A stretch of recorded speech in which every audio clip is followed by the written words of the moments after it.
And yes, that's how it works. Meet you next week. Okay. All righty. Good morning, commissioners. Over to you, Chair Harrington. Good morning, and thank you, Clerk Moss. Let's get started for this Tuesday work session on May 14th, 2024. For folks out in our listening audience, if you have not received your ballot yet for the May 21st election and you believe you are a registered voter, or even if you're unsure, please contact our elections office. You can certainly stop by in person or give them a ring so that they can get you a ballot. They're wonderful folks, great customer service. So please do your civic duty. Yes, So- Joe's here to make sure. Yes, thank you, Joe. So we have a great roster of topics today, and the first one is, I forgot to mention, Chair Catherine Harrington here with so far 3 of our 4 district commissioners, Vice Chair Commissioner Nafisa Fai, Commissioner Pam Treese, and Commissioner Jerry Willey. And I anticipate Commissioner Roy Rogers will join us at some point. Onward to our first topic, Garbage and Recycling Advisory Committee appointments. Welcome, team. Thank you so much. Well, good morning, Chair Harrington, Board of County Commissioners. My name is Mira Samantel. I use she, her pronouns. I'm the Director of Health and Human Services. Pleased to be here before you today to present a recommendation for one committee member to our Garbage and Recycling Advisory Committee, affectionately known as GRAC. I'm going to turn things over to Kathy Folsom, who is our Senior Policy Coordinator with Solid Waste and Recycling, which is a division within Health and Human Services. And Kathy will take you through the presentation. Thank you. Good morning, Chair Harrington and Commissioners. We are here before you today to discuss a single committee member appointment to the Garbage and Recycling Advisory Committee. First, I'll give a quick overview of the presentation. We're going to review the Garbage and Recycling Advisory Committee. Then we can talk about the 2024 outreach and recruitment. And finally, I'll make a recommendation on an appointment. The Garbage and Recycling Advisory Committee, or GRAC, is a committee appointed by your board that includes members of the community and industry. The GRAC is charged with providing advice to your board on solid waste related issues. Advice from community members that participate in the system and industry members that help make it work. Membership is comprised of 8 voting members representing the public generally. 1 voting member represents the solid waste industry, and 1 non-voting member, which is the Solid Waste and Recycling Division Manager. In total, the GRAC has 10 positions and currently has 1 vacancy. We did some broad-based engagement to promote the vacant position on GRAC, specifically the boards and commissions media release and recruitment efforts, plus the Solid Waste and Recycling Division also promoted the opportunities on social media, the GRAC webpage, with community partners, and with our volunteer groups such as Master Recyclers. Following the recruitment period, we are in receipt of 2 applications. 1 applicant is a current member that is seeking reappointment. He is the chair of the committee, and 1 other applicant is a new candidate that submitted an application and participated in an interview with staff. Pursuant to the application received and based on our interview with the candidate, staff is recommending appointment of the following individual, Ashwin Nagaraja. Ashwin is an equipment productivity engineer. He lives in unincorporated Washington County, and he currently serves as the chair of the GRAC. He believes that it is important to stay educated on relevant trends in garbage recycling and reuse. Staff is recommending that Ashwin Nagaraja be appointed for a term expiring March 2028. If your board approves the applicant as recommended by staff, the GRAC member demographics would be 25% BIPOC and 63% women. That concludes our staff report. Please let me know if you have any questions. Thank you. Commission members. I would, I would just like to comment quickly, while all of our commissions and our advisory groups are really important to us, for me right now, in some of the roles I've been taking on in relationship to waste and recycling, this group is particularly important, and I have really looked closely at the recommendations that they've made and the work that they've done around issues like Gridwell. Gridwell was and the Recycle Plus program. So I'm in support of this nomination, but I just also want to express my appreciation to staff for the work that they do and for the coordination that occurs between GRAC and the staff. My only comment would be the Rich McConaughey is a really good candidate. So we've got to find a spot for him. And it said in his application he was willing to look at other positions. So I hope we have given that some thought. His application will stay on file for 12 months, and we anticipate a couple of openings happening in the first quarter of next year. So he's already indicated interest to me to continue to be considered. Okay, that's great. Yeah, two very good candidates. Welcome, Commissioner Rogers. Do you have any questions or comments? On this? Commissioner Kaiser? So I have a couple things to say. First, I want to say thank you very much for all of the recruitment efforts that have been happening during the three of us starting here on the commission. It's been a much more lively group willing to investigate various aspects of the needs. Not everything is an issue, but they're very rich topics that we really rely upon GRAC to investigate.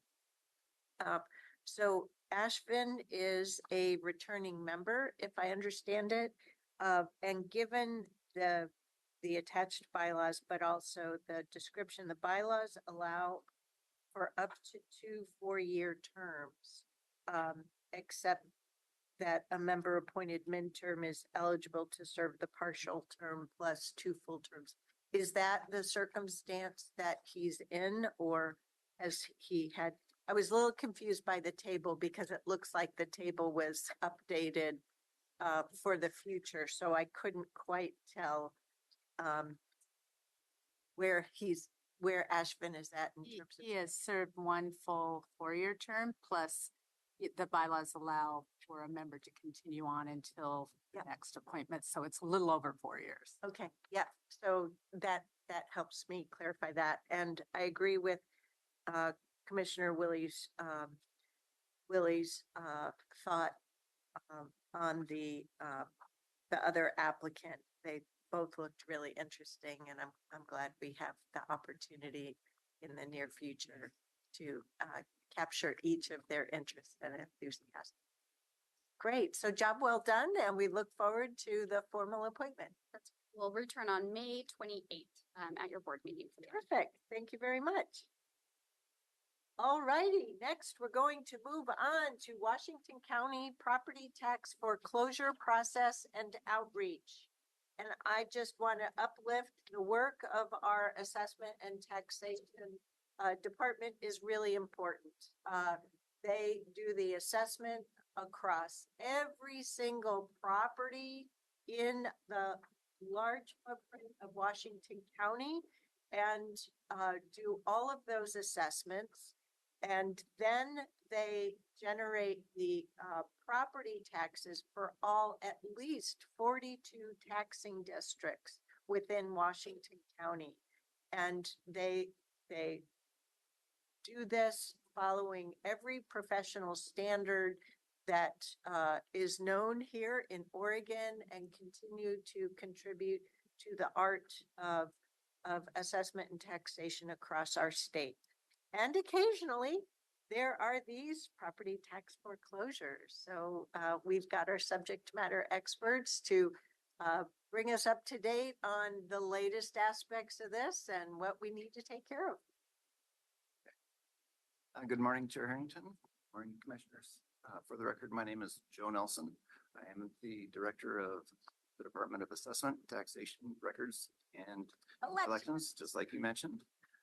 We are missing one of our members this morning, a key member. Oh, is that Greg? Yeah, I guess. Greg Wyman? So we are about 4 minutes early, so Oh dear, he might be out getting coffee. That's usually where I see him. Out at the coffee table.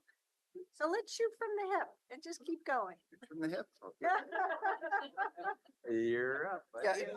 Joe says, great. And I just, For the big- knowing all of our team in assessment and taxation, shooting from the hip is not in the DNA of how they operate. at DNC. So I just want to recognize that's part of the skill set and why they're so good at their work is that is not how they operate. Well, if the next slide is Greg's, I can bring it to life if you'd like. No, actually, my slides are the first ones. Okay. Jason. Let me know if you need a pinch hitter here. So We with can do improv every now and then. Okay, with me right now is Jason Bush. He's the Deputy County Counsel, who I'm hoping will join us is Greg Wyman. He's the Real Estate Planning Program Manager. Our topic today is the Washington County Property Tax Foreclosure Process and the Outreach Program. And the Outreach Program is what Greg Wyman would be here to talk about. Next slide, please. I got it. The clicker. I've got it. Yep. Perfect. Our purpose today is I will describe the tax foreclosure process. Jason Bush will discuss the House Bill 4056 and Greg Wyman will share the One Washington County Outreach Program, which is our focus today. It is a customer service success story.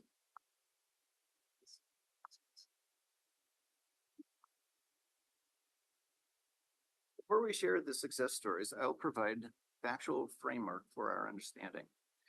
Oregon statutes are very clear. It lays out the dates, the events, the entire process. Washington County has a statutory obligation to carry out the foreclosure proceedings on properties with delinquent taxes. There is no discretion. We do not have a choice in this. The key point is if homeowners are not able to redeem, the foreclosure could result in displacement of individuals and families who may not have alternate options for housing. I'm going to talk about the process at a very high level. This is a very involved process, lots of steps to it, a lot of moving parts, a lot of nuances that may occur. If you notice at the top of this graphic, there's a red bar. This red bar represents the 6 years, which is a minimum that it takes to get through the process. In reality, things occur. Typically, it would not be a 6-year process. It would extend out and beyond. One of the points to this slide is at the bottom, you see the green boxes. At the bottom left, we start at 229,000 accounts. As you work away across to the right side of this, you see where it ends up being 0 to 8 accounts. And an account is something different from a house. An account may be sliver properties, covered properties, properties that often are not desired, and the county ends up taking this. What we focus on is homes, real people in real homes. We try to keep them in their homes. There's lots of programs, and that's what our outreach program focuses on. To work our way through this graph a little bit, taxes are due November 15th, and within the next 6 months, people have the option of multiple payments. They're not delinquent until May 15th, so 6-month period. If you notice on the graphic, there's 3 yellow boxes: delinquent year 1, delinquent year 2, and delinquent year 3. Each year, they get a delinquent notice on May 15th. They get a delinquent notice with their tax bill. Right after those 3 yellow boxes, there's a small arrow. That's where the notices really ramp up. Literally, it's about a monthly notice for that period. There's courtesy notices, first class notice, certified notice, and even a newspaper publication. Then it goes into the judgment, which is a court order. And that basically says that the county owns the property subject to a 2-year right of redemption. And that 2-year right of redemption is where Greg and his team really, really shine. That's where they really go out. There's a lot of community outreach and it's above and beyond. That's the part that's non-statutory. But statutory is all these interactions that A&T does. There's 17 public contacts. 17 is a large number because every time that we have a public contact, there's interaction. People call us, they come into the office, we start working with them. And if you notice the numbers across the bottom really diminish across the bottom as we go. We also work with lien holders, banks, title companies, military outreach. There's a lot that goes on in this process. So with that, I think I can go ahead and turn it over to Jason for the next stage. Good morning, board. I want to take just a step back here and talk about the House Bill 4056 as sort of the impetus for why we're here in part today. As this board is aware, last summer there was a Supreme Court case, Tyler v. Hennepin, out of Minnesota, that challenged the tax foreclosure process, saying that any type of proceeds kept beyond the outstanding taxes were a taking, such that we would have to return those, or a constitutional violation that we'd have to return to the potential taxpayers. That created a lot of sort of small earthquakes throughout the system, not just here in Oregon, but in a number of states that kept those proceeds.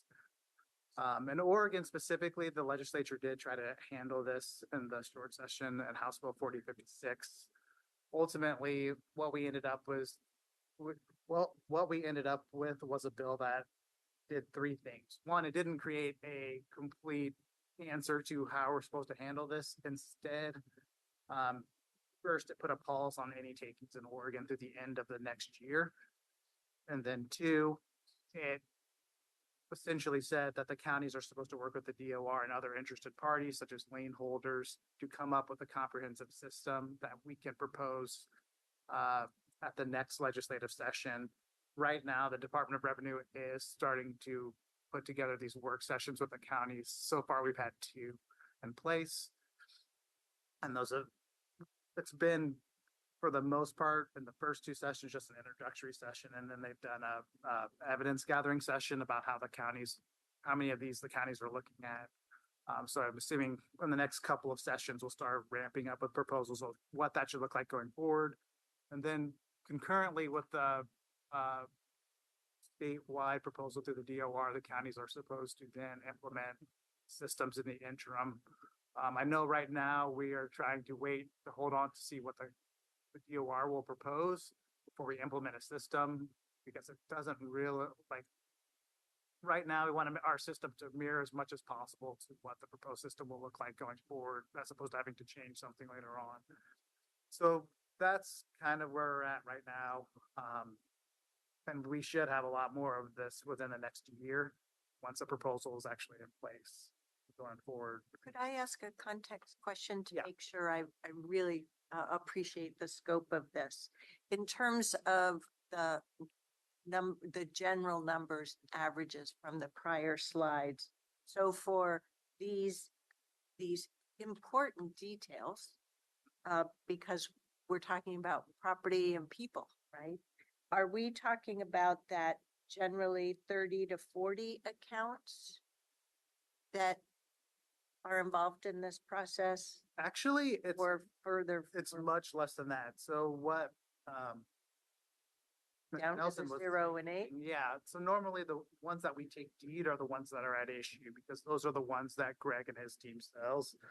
So between that 2-year right of redemption period, we do get a lot of banks or a lot of individuals that pay their accounts over that time. And so we don't take deed right away. So really it is just that 0 to 8. Yeah. Per. Thank you. I think at this point, I'm gonna turn it over to Greg. Thank you. Thank you, Jason. Good morning, Chair Harrington and board. For the record, my name is Greg Wyman. I'm the Real Estate and Planning Program Manager under the Facilities Department.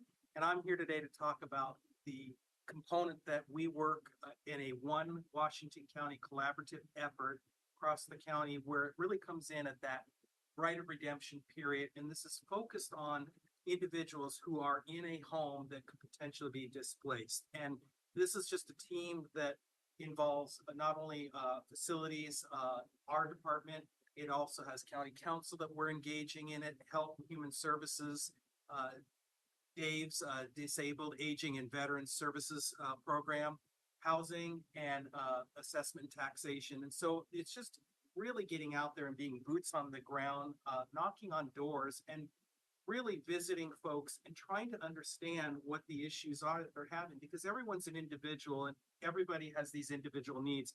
And generally by the time they get to this portion where they're in that redemption period, they're very overwhelmed and just don't know where to start. So that's what we try to help out and say, what can we help you with? Is there opportunities for senior deferral, or a housing assistance fund grant, or some other services that the county could possibly provide or connect them up with, and working through that effort and just getting the teams aligned to go out and be able to get those paperwork to those individuals, get those applications submitted. And we have been very successful in the past of really just helping these folks out and saving them from being displaced and just that whole overwhelming situation. So some of the success stories here, and I won't read in verbatim all this. I know you've had the slides, but we've had just shared some of these stories where this is really a prideful moment for the county itself and for the individuals that are connected with this. I can tell you personally from going out there and knocking on doors, this is a very emotional roller coaster to understand what these individuals are going through and how we can help them. And I, for one, am just overwhelmed and proud to work for a county that goes above and beyond. The other counties within Oregon are not doing a lot of this. They're really not doing a whole lot of outreach. They're just basically taking them and doing a sale back at the end, which is not the way we want to do it. We don't need to put people through additional stress when there are services available. So again, these are just some of the examples of over the last couple of years of how we have helped out individuals. The homes that we have taken, they have turned out well. It has been a deceased owner that the family did not want anything to do with the home, given the federal tax lien that was against it. There was another individual that for his own reasons did not want the help, did not want to respond to the county's efforts. And he was very peacefully surrendered the property at the end and said, yeah, I should have really reached out. I should have accepted that handout that not handout, but hand that the county was reaching out to offer help. This is just a chart here with the residential properties and the redemption results since 2020 through 2023. Again, we've been very successful, and I just mentioned that the two homes that were taken, one was unoccupied by a deceased owner, and the other one was secured alternate housing. And then we've been successful in either connecting them with senior deferrals, housing assistance fund, or they ended up going through other sources. And we suggest other sources. Maybe you want to sell your home. Maybe you want to take a reverse mortgage. And sometimes it's the simple things, but when you're in a situation where you feel overwhelmed, you really don't see those types of things. So some of the individuals ended up getting their own services and connecting and redeeming the home. So again, we've been very successful, and I can't stress it enough. This is a one Washington County approach to helping out our community members and constituents. And it's a great effort that we're doing, and proud to be part of it, the team that does this and makes it happen. Could I ask a question on that slide? Yes. 23 was 12. That's considerably more than the other years for residential properties in foreclosure. Can you shed some light on that? I would surmise that a lot of that was kind of during COVID and the tail end of COVID, and people got behind on their taxes, but we don't have any factual data as to why it went up.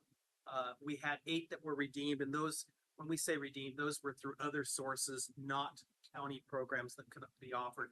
2 were senior deferrals, and 1 was 2 were housing assistance fund. Well, it certainly underscores your success. And so I just wanted to end this with a thank you to the team members. And this is just all of the individuals and departments that just play a huge part of the success that we have at the county. So again, just a round of applause and thanking everybody for their efforts here. Yeah, it's really incredible. I am so grateful that we have terrific team members here at Washington County doing this work. I've been in instances with my various elder family members, and the things you discover, and it's a very overwhelming time, and can take a good couple of years for you to discover all the necessary things that need to be taken care of. So thank you for helping individuals and families through the particulars of life. Uh, for the work that you're doing with this process, as you described, Jason, um, luckily for us, our numbers aren't that great, but for other counties, I imagine that given given that their numbers could be higher, you know, the number that don't, for us, because of your process, many get help, and in other counties they don't. So this concern with regard to proceeds being a taking and need to make these adjustments, I assume that burden, if I can call it that, falls more heavily on the other counties. But still, we're a large county, right?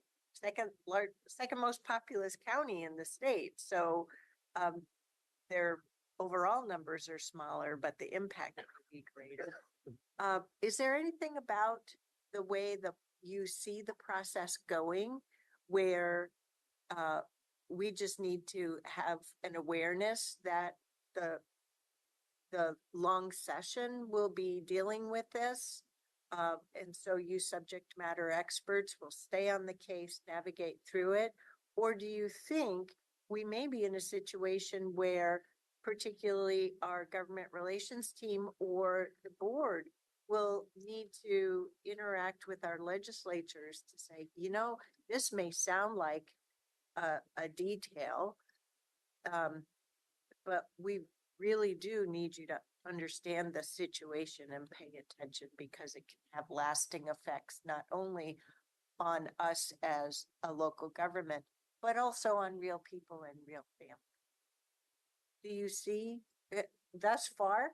Is everything going apace with you great subject matter experts handling it, or? So far, I think that everyone has gotten along in those meetings just because we're at the outset, right? In terms of what that process is going to look like, though, it's going to impact all the counties.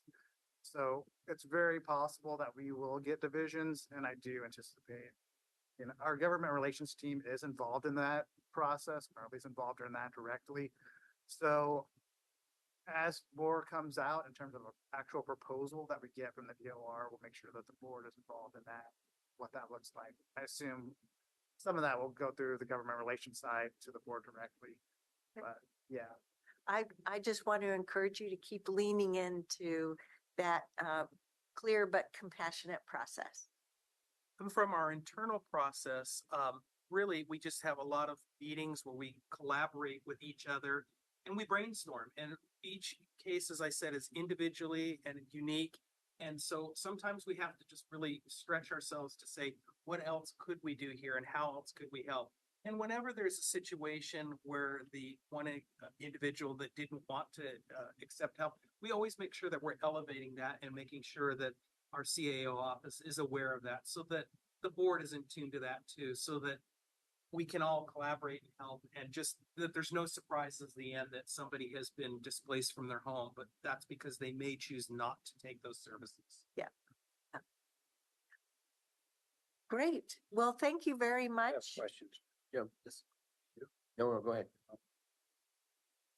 Yeah, it's good that you're involved. As I understand, this is at the very, very beginning that you're going to have some additional discussion. And there were some things that I wasn't clear about, so I'll put those in the back of your mind as you start your negotiations. One, in the Hennepin decision, that was not just for homeowners, individual. And your entire presentation and examples were, how about these folks, you know, and who may be losing their home? Certainly, we're all concerned and we appreciate the good work, but industrial, retail, there's a lot of other properties out there that are impacted. So we need to be very aware of that, what this means. I also don't understand the term individual. Because under the law, as you know, I mean, individuals is lots of things. I mean, I could be a member of an LLC that owns property and I'm an individual. Are you going to have the same kinds of recourse where it's a business decision I'm making, not a personal one? I'm not losing my home. I'm just losing a home, my home. And REITs, you know, are very popular now. Who owns those? Those are individuals. What are you doing regarding the reverse mortgages, which are terrible tax strategies, but I guess people need the cash. What are you going to do on those? So I'm going to tease out something Catherine will bring up, because I had the same thought, and that is, it's very good to deal with this when you have certain economics. But if we have a little bit of a recession, which we will, I don't know if it's 50 years or 10 years, we may not be so fortunate. And I've seen in counties that I've been around that who have large timber holdings or other large industrial tracts, that you have some big owner who goes down, and it's going to happen. What are you going to do for the refunds, and who gets those refunds? And if you've got estates, trust, who gets those refunds, and how does it work? So this is very complex stuff that you're just nibbling at the very top. So I'm hoping in the discussion that whoever the legislative body is, legislature, whatever the committees are, that they look at the sophistication of what they're asking, because this is not easy. It's not about you and me losing our home and saying, how do we protect it? Naturally, we're going to try to keep them in it. But there's 1,000 other options and different types of land uses. We get into, that was your Lots point. of variations on. Yeah, you get into a recessionary period, like in some counties and forest counties, they're in trouble. They're in big trouble. And so I just want to be aware downstream. This is something that we can look at the beginning and not have some poor commission won't have 15 years from now some big aha moment and say, what did they do back there? Why didn't they advocate? So let's pause there for a second. As Commissioner Rogers pointed out, after you talked about 4056, we really honed in on the resident personal home occupation standpoint. Does this situation also cover all property holdings in all their variations? And what sort of data might you have to, bless you, highlight to us, particularly through the period from the Great Recession of 07 through 10, just to pick the time frame or a time frame, and the different types of properties. I'm not sure I want it to be encyclopedic. You live in the encyclopedic data world, I get that. But so that we can have, and this would be great to just follow up with an informational memo about what that context might be. And, you know, when you talked about the interaction with banks, right? So it may be easier then to, for us from a forthcoming summary, for us to grasp, well, if it is a business owned, a timber REIT, then it follows through this sort of bank professional standard versus the one that really gets more people's emotional heartstrings is the, as you've described here, the residents in their homes.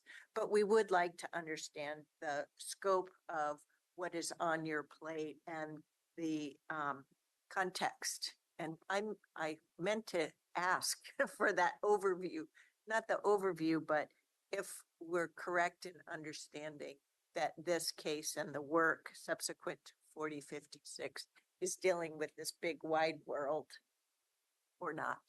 Is it dealing with the big wide world?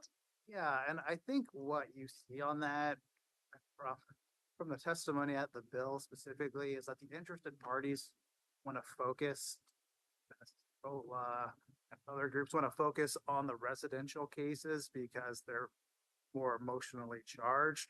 But theoretically, we are trying to cover all the bases. And please do. And the, We need you right. to. And so the statutes that we have existing dealing with who can redeem heirs and assigns and those people who have an interest in terms of a lien interest on the property, that was fundamentally the framework that we were working from in terms of who will be able to go forward and make a claim in the future. And actually, this is a really big deal because once we take deed historically, all liens are exhausted and those people don't have any right whatsoever in the property. Even after we get judgment, the only existing property right from there, that point going forward is the right to redeem.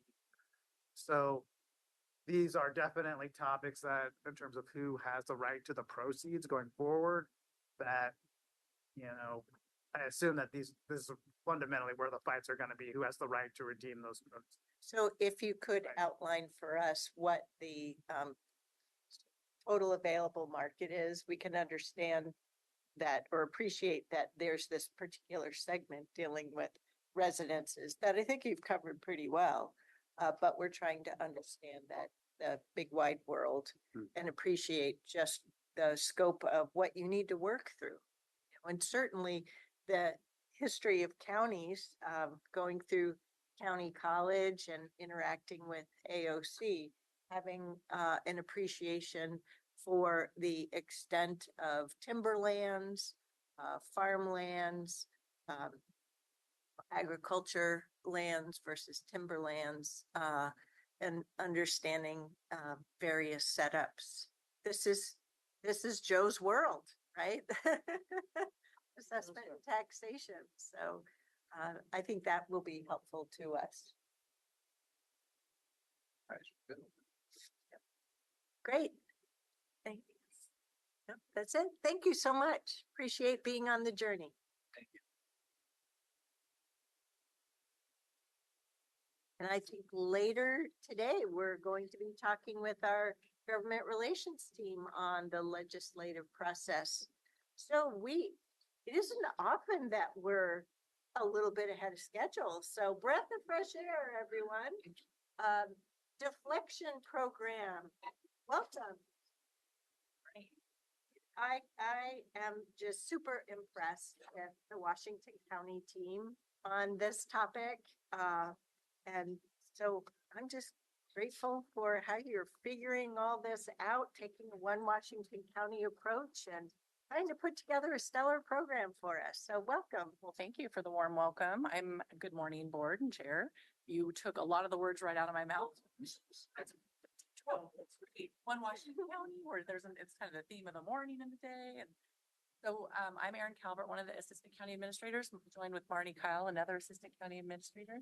And we are today joining Joe Simich, program manager, who's doing a fantastic job of all things deflection and is going to kind of walk us through the update today. Over. This Joe's world is deflection. Oh, that's Back to back Joes. Back to back. Good morning, Chair, board members. Joe Simich. I'm the current program manager for the deflection program here in Washington County. And so we're here to provide really an update for you. It's been a month, so we wanted to provide an update for you because this is a fast moving project. So again, we're going to provide this update. What I want to focus on this morning is our deflection planning and implementation team, the members. We've introduced most, but we have a couple of additions. Two of those are going to be our burn providers. And so I'm going to spend a minute introducing those individuals and their programs. behavioral health. Behavioral Health Resource Network. I'm looking to these guys. Again, this is a new world for me. And then the implementation of smaller work groups, and I'll talk a little bit about why it is that we're going down that road. Want to clarify communication with our sheriff and local law enforcement agencies. provide a little bit of an update for you all, some training and some networking that some of us on the team are doing. Provide an update on the Criminal Justice Commission's grant, both the short form grant and then the full grant that'll be due later on this summer. And then provide a recruitment update on the 3 positions that you all had approved earlier. And then at the end of this, and obviously as I go, interrupt and ask questions as we get through this. But at the end of this, I will pose the question is, the 2 questions: is the board comfortable with the deflection program information that you received today? Is there anything this? Again, I'm not going to go through all of these members. We showed this slide a month ago. The burn providers near the bottom there, you'll see it's Mental Health and Addictions Association of Oregon and LifeWorks has joined the greater team, as well as a couple of our smaller work groups that I'll be reviewing here shortly. And then I have to apologize. It was an oversight on my part. Rob Bavette has also joined from County Counsel's office. And so he's a part of our team in one of our smaller work groups too. So I apologize not having his name on there. So I wanted to provide just a brief introduction on Janie Gullickson, who's the executive director for MHAAO. They have one office here in Washington County on Elam Young Parkway, but they've got a couple of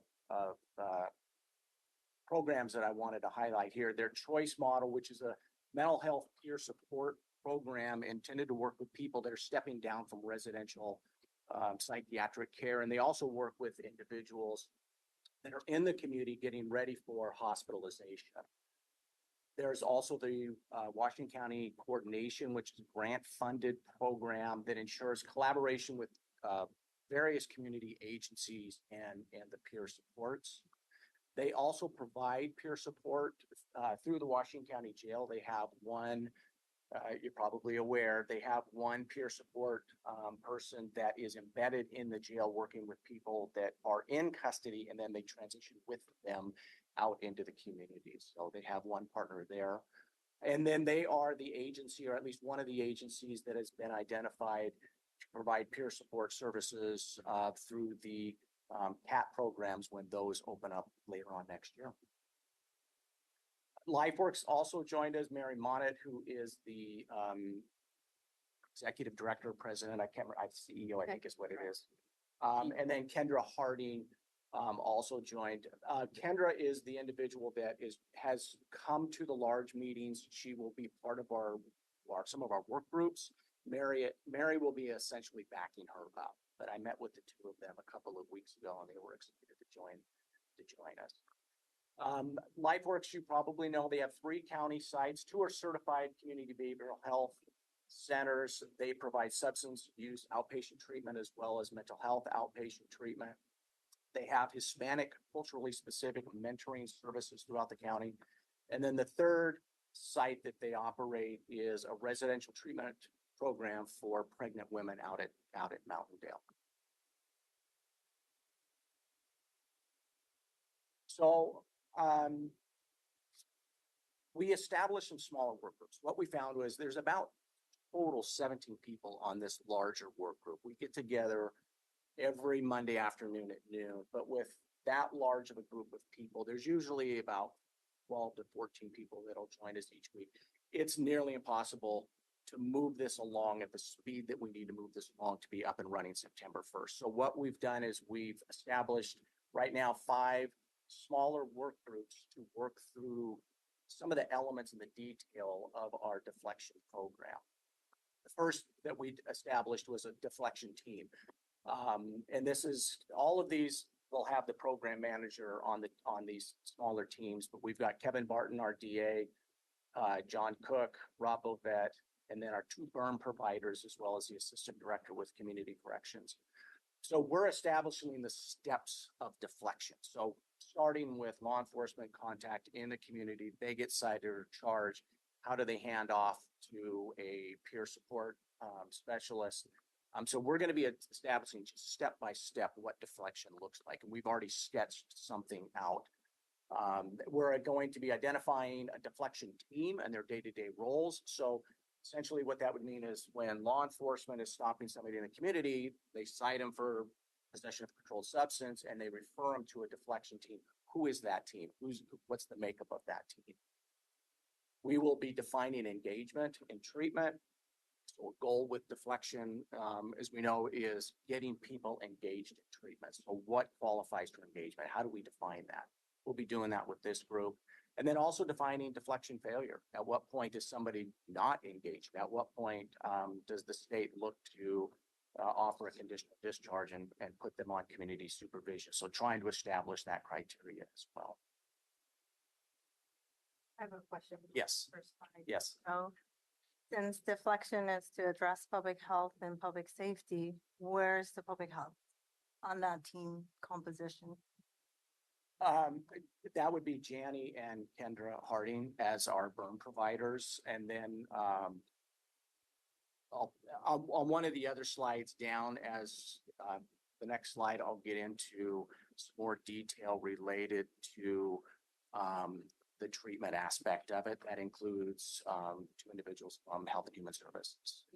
And we have the burn providers specifically, because all the, we have a lot of expertise in public health, and behavioral health. But these two providers are treatment providers. So every day they're seeing people and, understanding, what does engagement look like? And so we thought they were the best subject matter experts to sit on this particular work group. And I'm going to talk in a minute. On the next slide, there's an engagement work group where we pull them in to be more involved in what community outreach looks like. So that hopefully that'll answer some of that too for you. Yeah, no, I went through your slide and I think more specifically, I get the treatment-based community providers, but then where's that public health? It was my question person from the county's side. But I think I'm comfortable with the answer you're providing, Marnie, in terms of, and then I think you mentioned that Health and Human Services will also. Right, that's the other thing I was gonna, on the slide earlier, Mira Samantel, the Director of Health and Human Services, is also on the large work group. And so she represents both behavioral health and public health on that work group.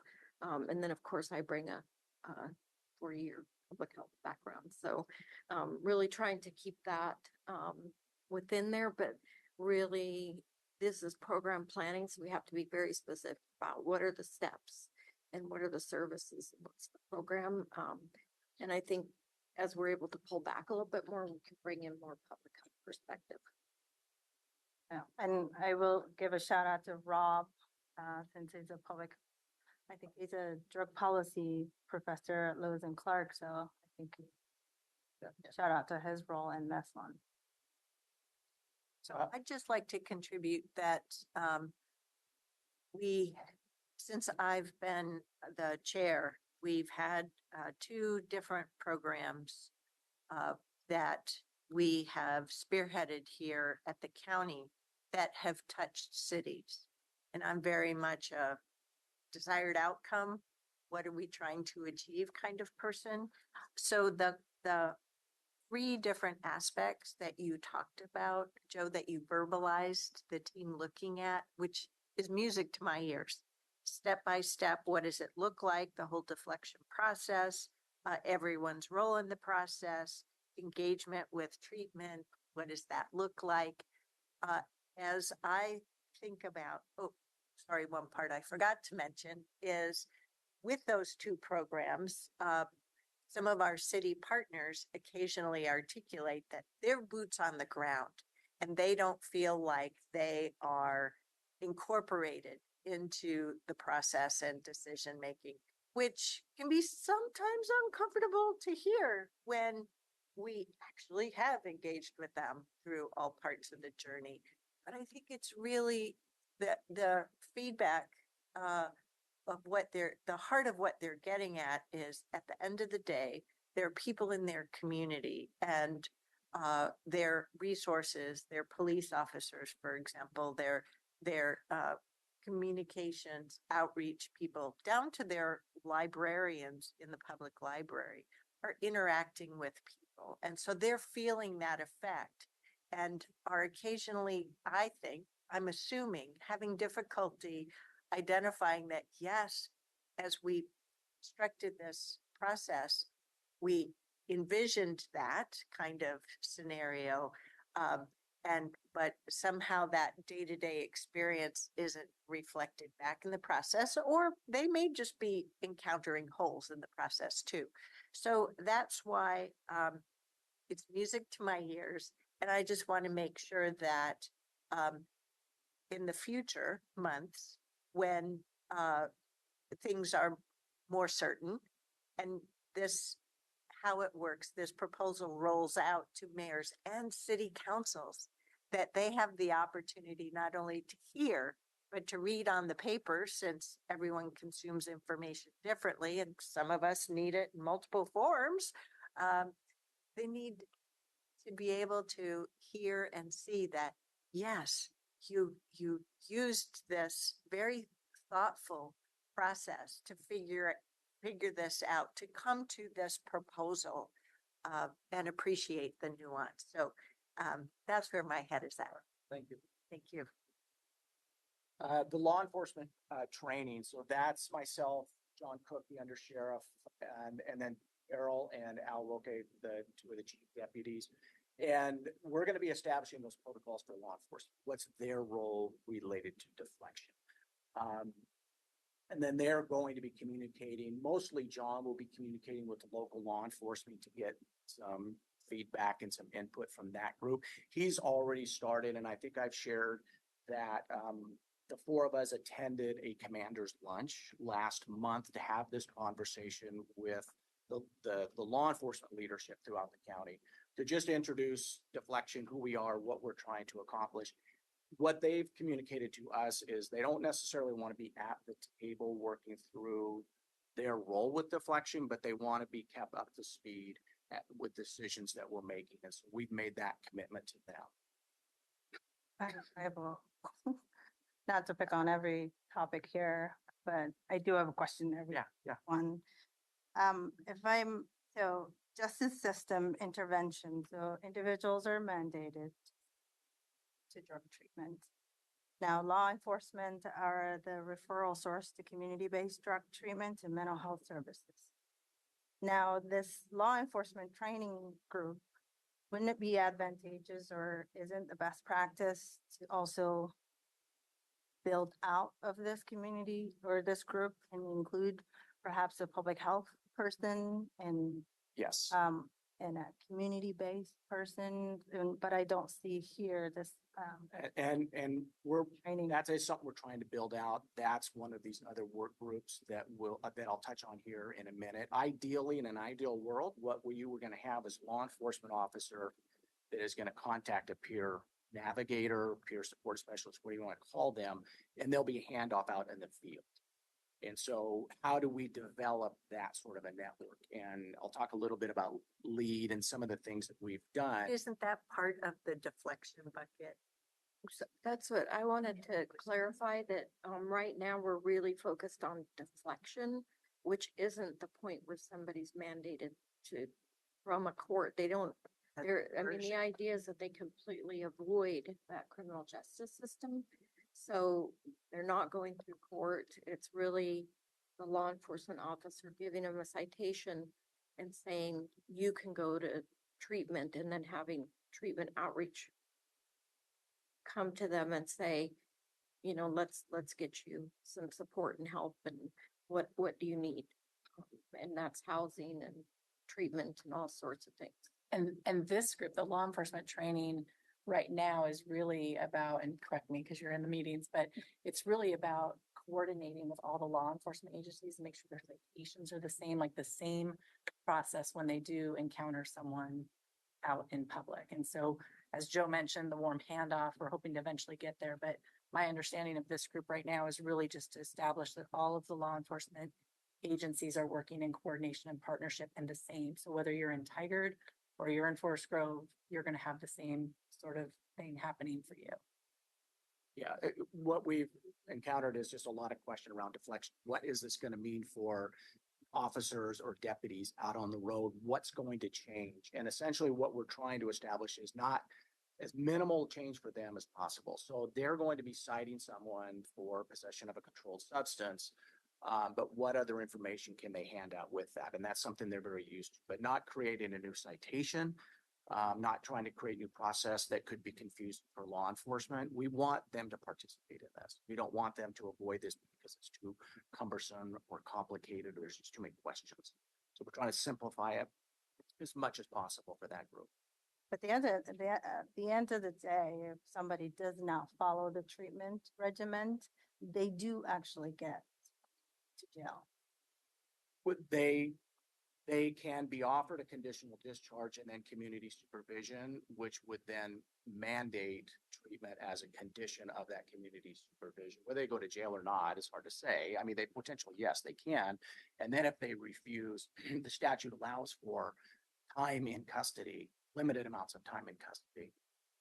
So it could happen, yes, if they refuse. But a deflection is about voluntarily agreeing to participate in treatment and getting to that engagement, whatever that's going to look like in treatment.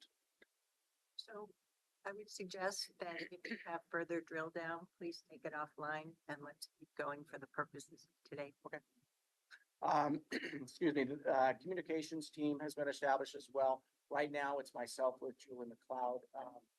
Julie is sort of spearheading this a little bit. She is reaching out or has reached out to other department staff. We're trying to get representation of communicators throughout the county, from the DA's office, the sheriff's office, Health and Human Services, as well as LifeWorks. And the idea here is we will convene all these countywide communicators to develop some consistent messages and talking points. This is the group that will be communicating with both internal and external partners. And so we want to make sure that everybody is really up to speed with deflection, and we're all communicating a consistent message regardless of who it is that is communicating. Yeah, and I think this is the point I was getting at earlier. It's law enforcement training, group composition. Like I thought from all the readings I've seen in deflection programs, it's to the community's benefit to actually have external partners participate in designing the law enforcement piece of it, and to make sure that deflection is not just like everyone is involved, because this is something that impacts everyone. And when everyone participates, then we have a healthy people in healthy communities. So this is where I was like, I like the communication part, the external partners that is built into that team. But then where is that in law enforcement? I guess I mean, you're right. And when you think about the whole planning group, that's where we're hitting that mark that you're describing, because the law enforcement subgroup committee is only talking about how do we train other law enforcement, and that will include a behavioral health partner providing some of that training like we do with MHRT. So they're not excluded, but it's a very specific group that's very specific, just at one component of deflection. They're not planning the whole deflection program. And we're also, I would offer that, we're also very happy to meet with you individually with the team, with bringing in a burn provider, whatever's helpful, and that applies, of course, to all of you. Yeah, and I was going to point out, these are those subgroups that then report back to the larger group that does include our burn providers and everybody, so that there's consensus agreement from that larger group. So we won't be excluding any of those individuals from the larger team. We have a data team that is just starting to get put together. Justin Ramsdale with County IT and I met last week. We're starting to get other partners involved here.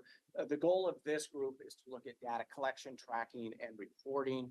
Part of this bill, the Criminal Justice Commission is required to establish data that needs to be collected and that they will collect. So that'll be a piece of this, and I have communicated with them on that part of it. But largely what we're looking at is to establish some sort of a software or an ability to be able to track all these individuals. Everybody that's being cited, everybody that might have a pending arraignment, who's being referred to treatment and where. And so we're not losing track of any of these individuals. So we're having to establish some sort of a data tracking device. So I'm working with county IT, and that will include at some point the IT folks from the sheriff's office.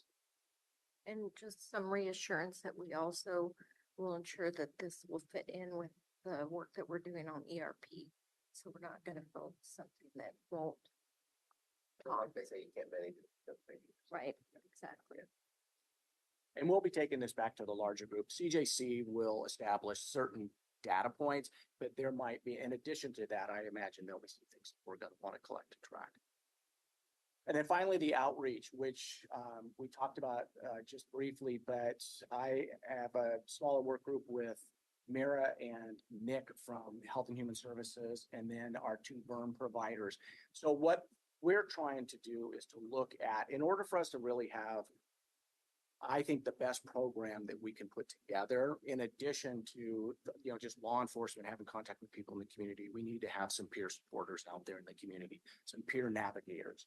And what we're hearing too is that's been identified as a best practice as it relates to deflection. So instead of just a law enforcement officer saying, contact the deflection team, and then the team trying to reach out, if we could create some sort of a warm handoff in the community, law enforcement to a peer supporter, that would be ideal. But we need to identify existing programs that are out there that we might be able to tap into, or look at new programs or other funding streams that may be available to build some other program out.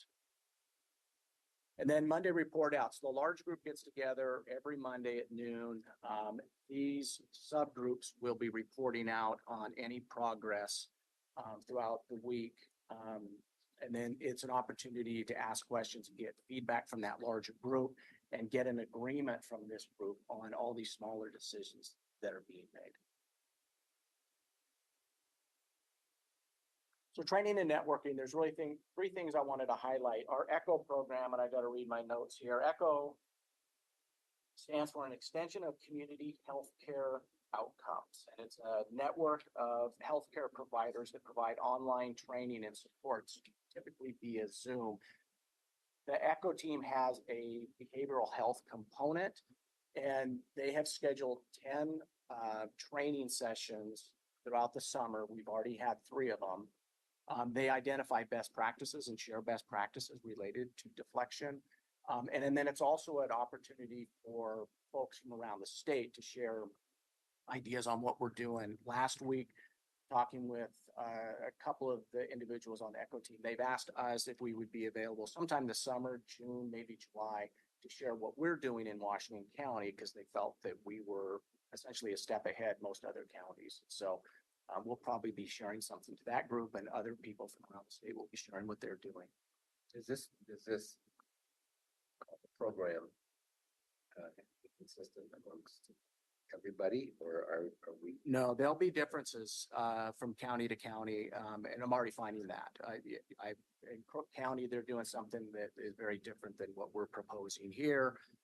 Marion, Clackamas, there's certain elements of deflection that have to be met, but ideally, counties will tailor them to their own specific needs.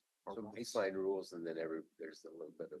Yeah, there's a lot, and there's quite a bit of flexibility. I mean, it's not even required that a county participate in this. So I imagine there'll be some counties that aren't even participating in deflection. They'll just go straight to prosecution. And that. Okay, can I follow up? Because that's a question I was going to wait to the end on. I'm surprised. I guess I shouldn't be surprised. People pass bills, but they don't put a lot of meat on those bones. And so I thought there would be more prescribed processes and more prescribed outlines of what needs to be done. And since there isn't, how does one, because you're depending upon grants, how does one measure up against others? And you don't have to answer that now. That'd be a good GR question. But it seems to me that well, depending upon funding from a program that hasn't been defined, Right. there's no prescribed form for it. And so we may be running down a track that they don't really like, and they said, we're not going to fund you as well. Well, and a piece of this too is the Criminal Justice Commission is also required by the statute to evaluate programs starting next March, a year into it. But I was told next March, they'll start evaluating programs from around the state. And then 6 months after that, so in about a year from September, we're going to be getting some guidelines on best practices that the Criminal Justice Commission identifies. And so that would be an opportunity, I think. I mean, we could all sort of make changes as these programs evolve. But that would be another opportunity for us to learn kind of maybe what's something that we're not doing right here that say Lane County is doing well at, and we may want to replicate that or vice versa. So there will be some evaluation that the Criminal Justice Commission is doing, but the programs are all going to be somewhat different. There'll be some consistencies, but there'll be differences. The House Bill 4002 symposium was held last Thursday down in Salem. There were 9 of us from Washington County that attended this. They reviewed the bill, and they had a panel discussion with 2 of the Representative Croft and Senator Kate Lieber that helped sort of drive this bill through the legislature. So they had a panel discussion on their ideas around deflection and how this bill was created. There was about a 2-hour presentation on the Marion County LEAD program. They had their DA, sheriff, the Salem chief of police was there, as well as their program coordinator and some of their peer supporters that presented on the Marion County LEAD program. And then it was an introduction to other community partners throughout the state. And we learned of a couple in Washington County that we actually met with and spoke to briefly after the symposium that we may try to pull into this at some point. And then finally, a statewide network group. It's nothing overly formalized. I started this last month. I started reaching out to people from around the state. And so I've started a communication with others to see what they're doing. And it's a sharing of ideas. I've shared and updated them what we've been proposing with our program. And then in addition to this, I spoke with somebody from Benton County. So I'll be adding Benton County to the list. Yes, to join this group as well. Quick grant update, and there's even an update since we submitted this, but the application was submitted last month. We were approved for half of our funding and received the agreement from the Criminal Justice Commission. This says the contract was in the process of procurement, which it was at the time, and I can't remember exactly how you phrase it, but I signed it. Barney signed it. Fully executed it fully executed. yesterday. Yeah. And then the full grant is going to be due on July 1st. What I learned yesterday from CJC was that it will be made available next Monday, so the 20th. And then sometime before the end of the month, there is going to be an online training that they're going to provide that'll walk us through how to fill out that grant application. So that I'll be attending that sometime here in the next probably a couple weeks. And is the application something that the governing body, the board, needs to put a stamp of approval on? We're going to learn more next week, I think, about that. Okay, so placeholder folks anticipate that no later than, I think it's like June 28th, maybe, that we may have that on our evening meeting. Recruitment on the 3 positions that you had previously approved, the senior program coordinator, which is the position that will take over for me. We have essentially requested the position to be filled. That's been approved. I've been working with HR. The position should open, I said early June, but our goal right now is actually June 1st. It would be a Saturday, June 1st. And that would get us on pace to get the permanent program coordinator online sometime in late August. And then I'll work with that individual to probably be about a week or 2 and do a soft handoff at that point. The DA's office has extended an offer for a deputy DA position that would be put on this team. And there's an estimated start date in July for that individual. And then I didn't get an update from the sheriff's office on their lieutenant position that they are looking for. Key dates as of today, just a reminder that short form application was released in April. We attended a webinar. It was all approved and has gone through. At some point in the month of June, there will be a board consideration of the final criminal justice grant application. Again, it's due on July 1st with a goal of a launch date of September 1st. No sooner than that, but as quickly as we can on that September. That is still our goal. And then again, the Hillsborough site and Beaverton sites are opening up next year, and we're hoping to fold those programs to this as well. Okay. So, what's the value? 1,350,000. 48, yeah, it's about, That's 100%, or is that that's 100%. half in the first? Should be receiving half before the end of the month. Is that gonna cover it? Well, it's essentially, it's gonna have to. I mean, these three positions, It's going to have to through through July 1 of 2025. I got that year right, or is it 2025?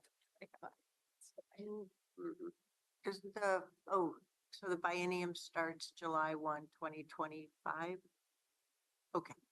yeah. It's all. 23, 25. Yeah. So this would be Thank you. through next year. Those Yeah. three positions, I mean, those will absorb about half of that. So the question is, we're gonna have another probably 600,000 to 700,000 budgeted for the rest of the program. And I had a conversation with Marion County, just a quick one about what's your budget for their lead program. And so that'll be part of what we have to work through. But there is capacity to add some additional supports is where I would try to take this. Those community outreach supports and trying to pull our burn providers in to see how we might be able to best utilize this.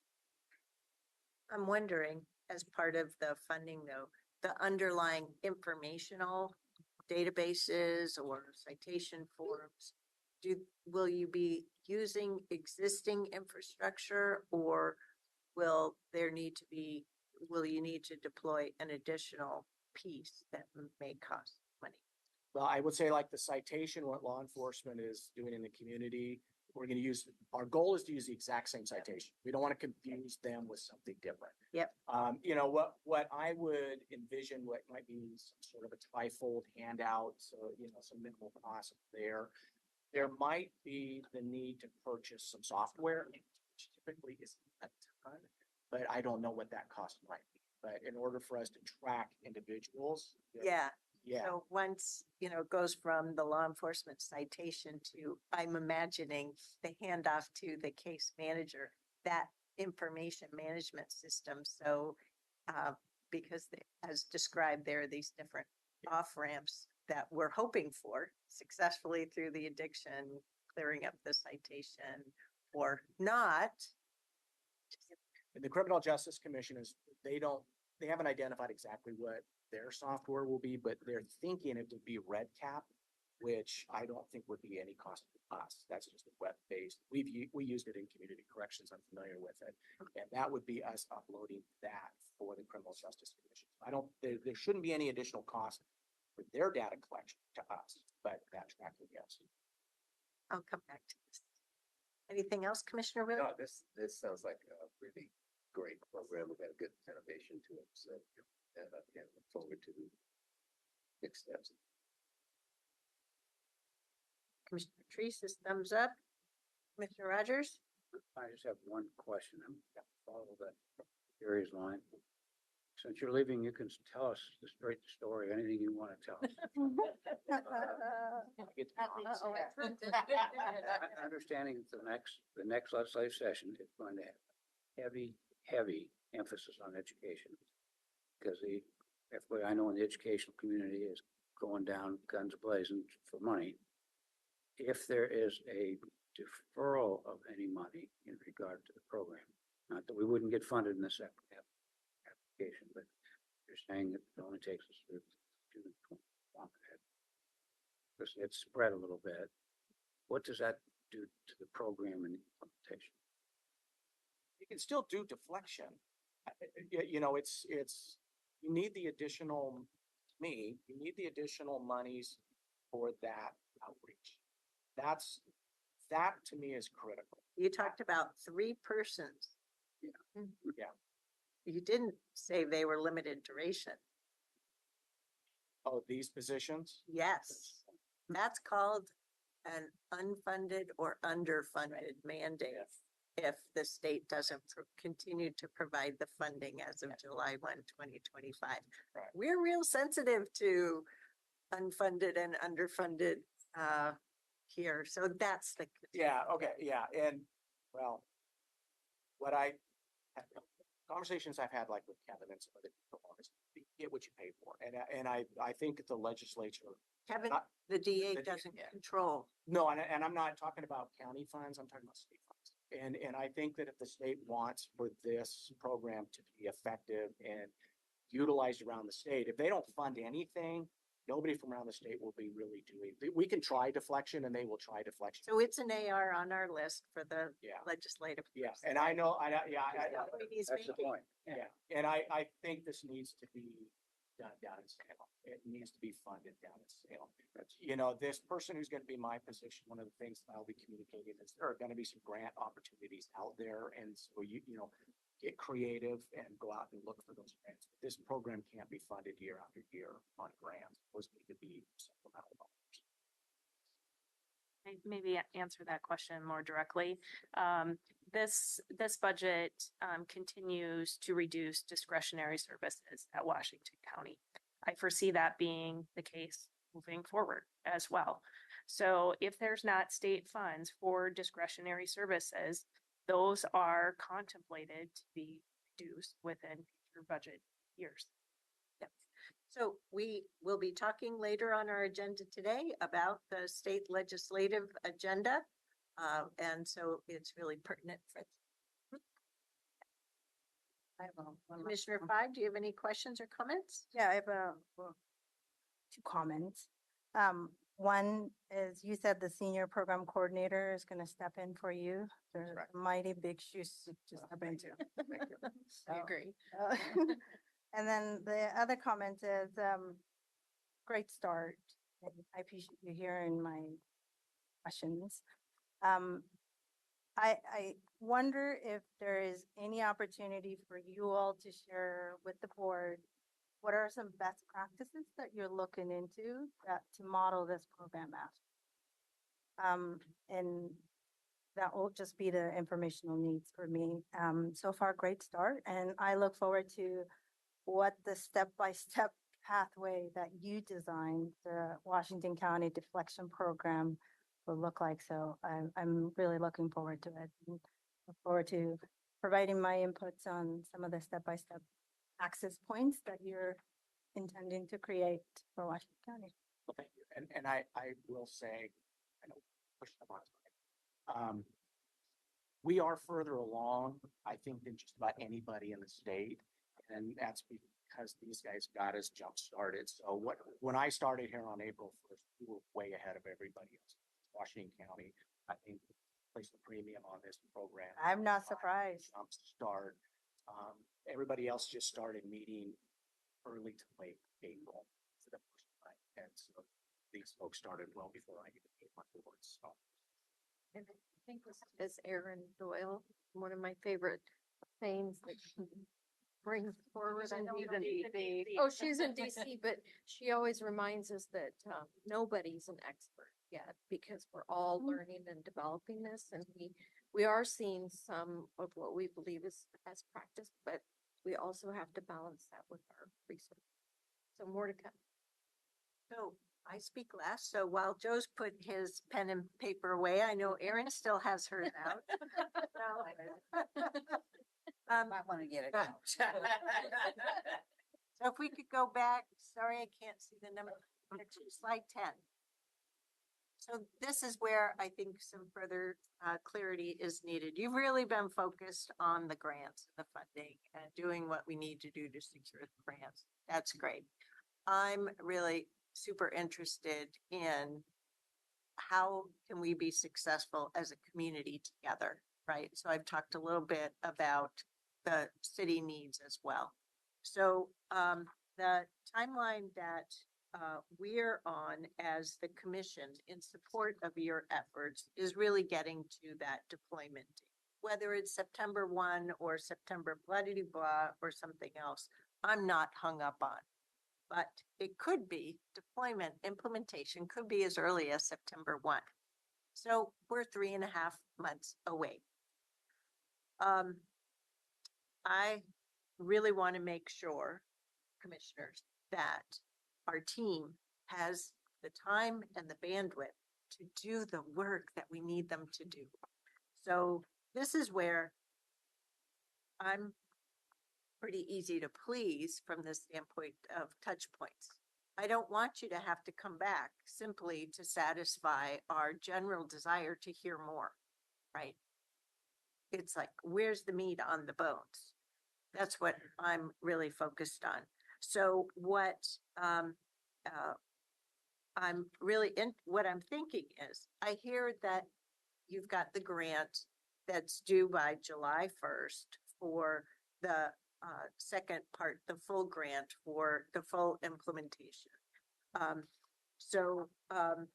don't know if that means you have to have everything all figured out by July 1st, or if it's just the laundry list of this is what we need to scope out in order to implement, right? Or to go all the way to through the full biennium. So I'm really curious as to what month, and I'm just assuming July, that you'll come back and describe what the overall system mechanics are, right? I'm just like, what are the big buckets, right? And to use one example, the law enforcement officer training, the training is developed, the training is deployed, and there's another milestone of training complete before the launch date. And it may be simple web training or just, when they go through their particular briefings. Okay, here's the system. You're already familiar with this piece, and here's the back end you get to rely upon. That is dependent upon your making sure you describe the situation appropriately. Some other examples. You've talked about the senior coordinator, the DDA, and the sheriff lieutenant. Well, I've often heard with this deployment system, there being some sort of case managers or other folks that connect. So, and we all know about workforce challenges. Doesn't matter what segment of any industry you're talking about. So for successful implementation, right? And it may be with our behavioral health partners. They need to have case managers hired and then on board and trained. I'm making this stuff up, okay? But that's the high level information, the system mechanics that I'm looking forward to understanding either in July or August sometime for your successful implementation. So that's just the level of information that I'm looking for. And from my standpoint, our team is already on a path where they're providing email updates. But I think we need, as a board, to give them the freedom and flexibility to go do the work and come back when there is clarity through this great planning system that you've described. And keep doing that work, you know, keep doing the comfortable email updates. If we have individual detailed description, then we're more than happy for there to be that one-on-one, but it's only at that policy or high level aspect where you need to come back to us. Does that make sense? Yeah, that's helpful. Thank you. Commissioners, does that make sense to you as well? Okay. You've got my full confidence in this. I know you're looking at it in a really productive and useful fashion. You're engaged. I'm just really looking forward to those future dates where you've got that clarity and where we can further help. Thank you. Thank you. Thank you. Okay, at this juncture, we're going to take a short break, 15 minutes, a little short of 15 minutes. Let's come back at 10:40. Okay, and we'll get into our state ledge agenda. Thank you.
And we'll just have the camera back on, and there we go. All righty, we're moving on to our next topic, which is with our government relations team on getting going on the work for our 2025 state legislative agenda. Dun, dun, dun, dun. Great. Thank you so much, commissioners. Pablo Nieves Valenzuela, Government Relations Manager. We'll just go down the line and introduce ourselves. Commissioners Carly Silva Gabrielson, Government Relations Manager. Good morning, Zakir Khan, Government Relations Manager. Right. Now So that Aaron is gone, it's a hostile takeover. It's only fair. yeah, elephant in the room. Erin Doyle, our fearless leader, is not here with us today, but I'm sure she's either watching us from afar or She'll have something to watch say us about later. Yeah, more to the point. Yeah, and as you all know, we're here today to discuss the legislative agenda development for the 2025 legislative session. And first, I want to just start by giving an overview of the agenda here. So first, we're going to give some background information, including the GR team portfolios, which have shifted slightly. We want to make sure you all are aware of what the latest is on that. We'll go over some of the documents that are guiding government relations work. As was requested in the last presentation where we were all here together, we will provide a kind of a 101 or overview of the state budget as well before going into potential priorities that we've identified for next year, as well as ongoing topics and next steps. So the policy questions we're going to focus on, there's two of them. The first is, what concepts should the government relations team explore for potential for inclusion as 2025 state legislative agenda priorities? And what further information do you need to further refine or identify possible 2025 legislative agenda priorities? And so I won't go through each of the items here on this list, but these are the GR portfolios as they stand right now. The one correction I want to point out for assessment and taxation, which is in my portfolio, it says assessment and taxation elections, but it's actually the whole assessment and taxation department. So just want to make sure that that's clear for everyone.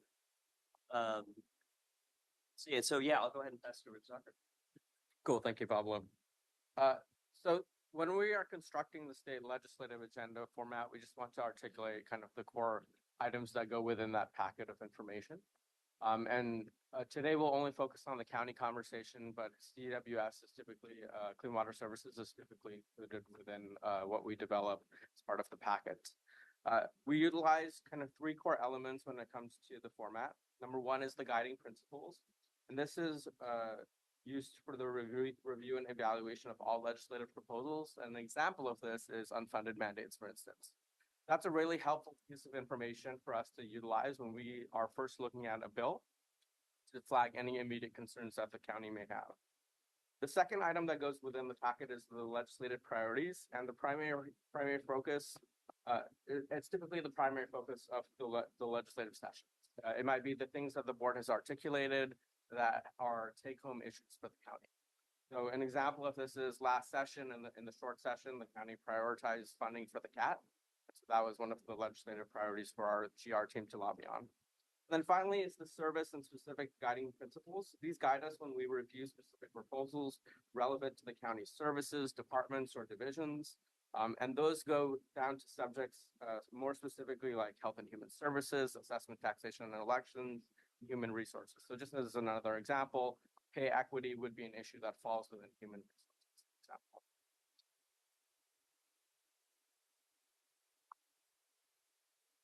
Principles are slow to change.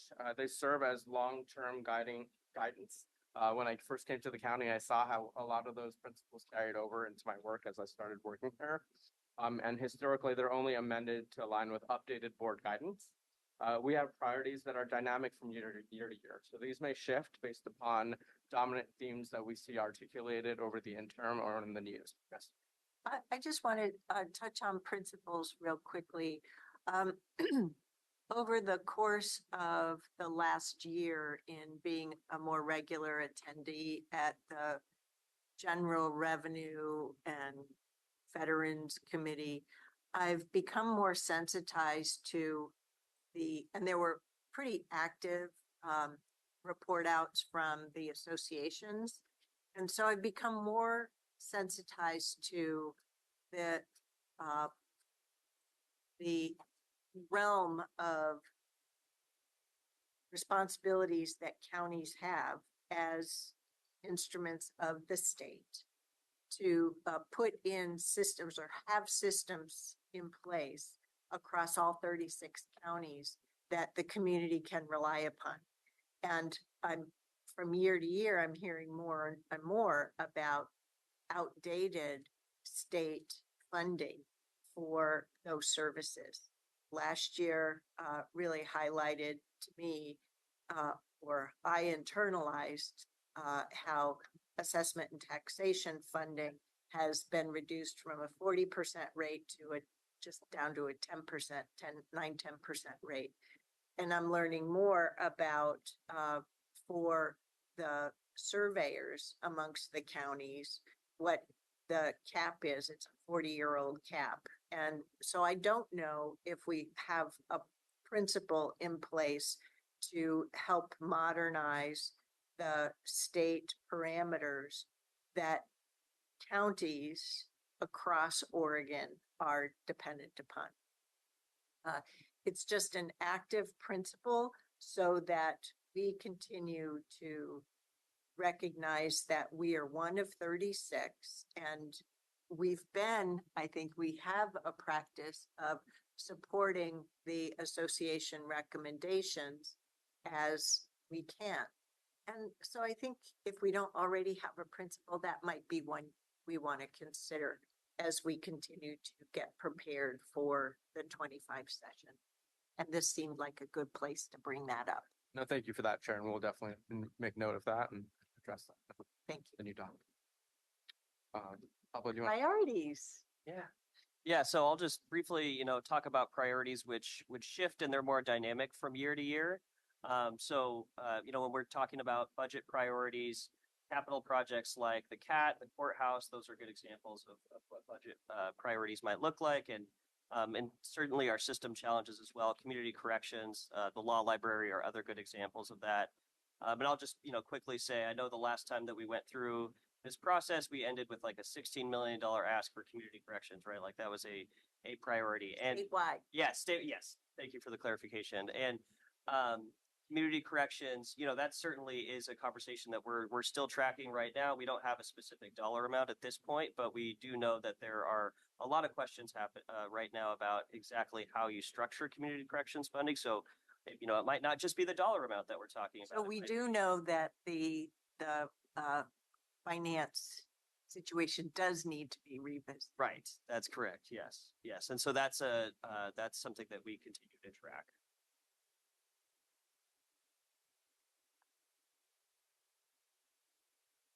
We also utilize policy frameworks for major subject areas. You'll recall in the last session, we utilized a policy framework for substance use disorder because there was a lot of conversations around Measure 110 reform and House Bill 4002. We utilize a one Washington County approach as we approach those legislative conversations.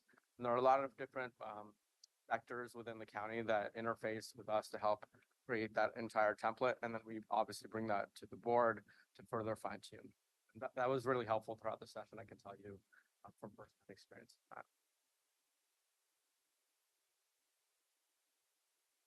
Great. So we're going to start. We're going to, go over the state budgeting process and as part of this 101 on the state budget. And I want to start by just saying that the state budget operates on a biennial basis. So each budget covers 2 years. And those budgets are adopted at the end of each long legislative session. And after they're adopted, the fiscal year for each budget begins the following July.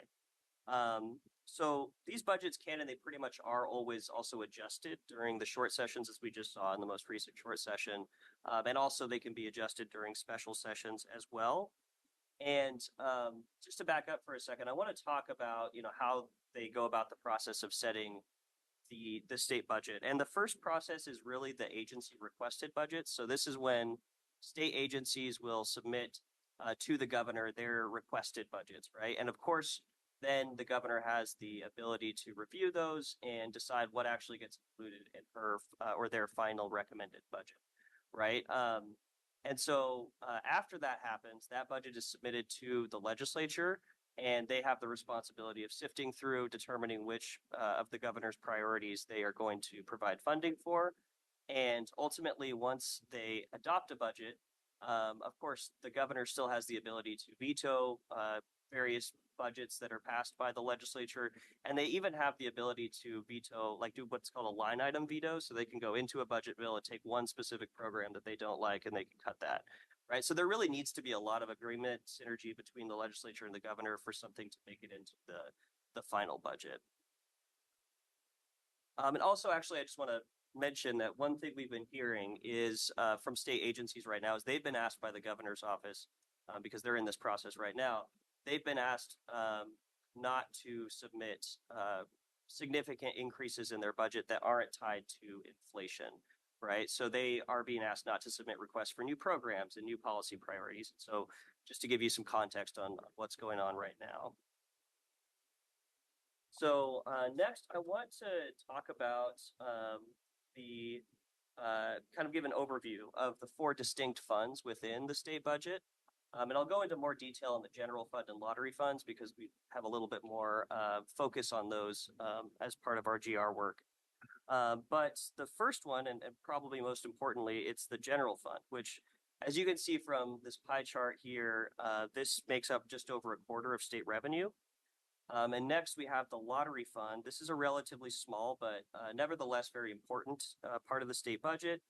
The other funds budget, it makes up the largest portion of revenue here. And this is really a hodgepodge of a lot of different revenue sources. And often what it is it's fees collected from state agencies in exchange for services provided by those state agencies.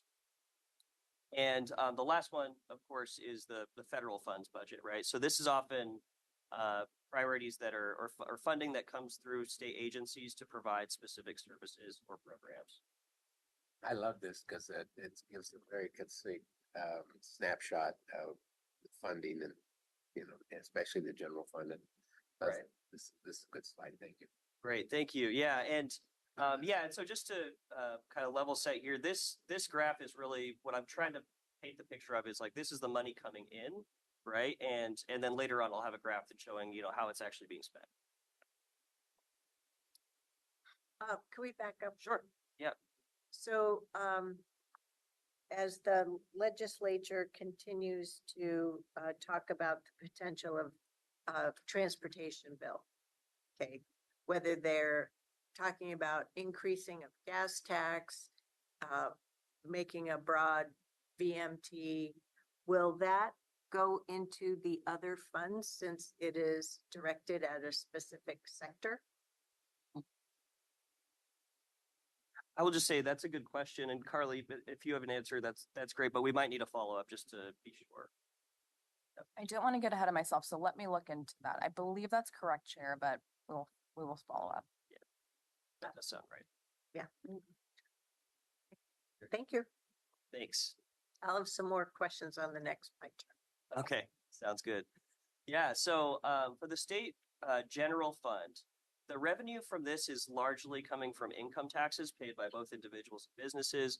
And the reason I wanted to really highlight this one is because this is the fund that the legislators have the most discretion over.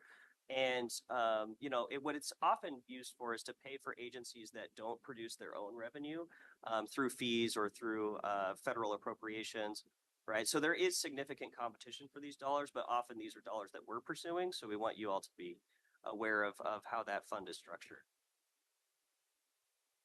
The state lottery fund, so this, it generates revenue through lottery entertainment sales, so like video poker or, video lottery and scratch hits and all that sort of thing, right? And all the profit from that goes to the state of Oregon. And historically, the legislatures had significant discretion in how that's used, but over time, different ballot measures have they've taken portions of that fund and dedicated it to specific services. So, for example, economic development, K-12 education, parks, natural resources, veteran services. And so like the general fund, there is significant competition for those dollars, but they are, again, one of the more flexible ones. So we often pursue funding like this for capital projects.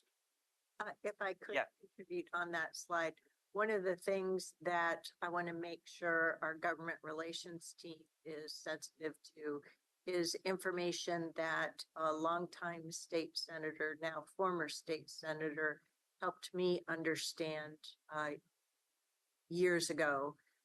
The video lottery machines, they have a useful life that isn't just about technology, it's about the technology that supports the new life cycle of video lottery games. So there was an effort to update that technology over 7, maybe 10 years ago. And so there was a whole set of new games, but there was also the cost of deploying those new machines across the whole video market. So one thing for us to just be mindful of is it's not like video lottery can be a certain fund.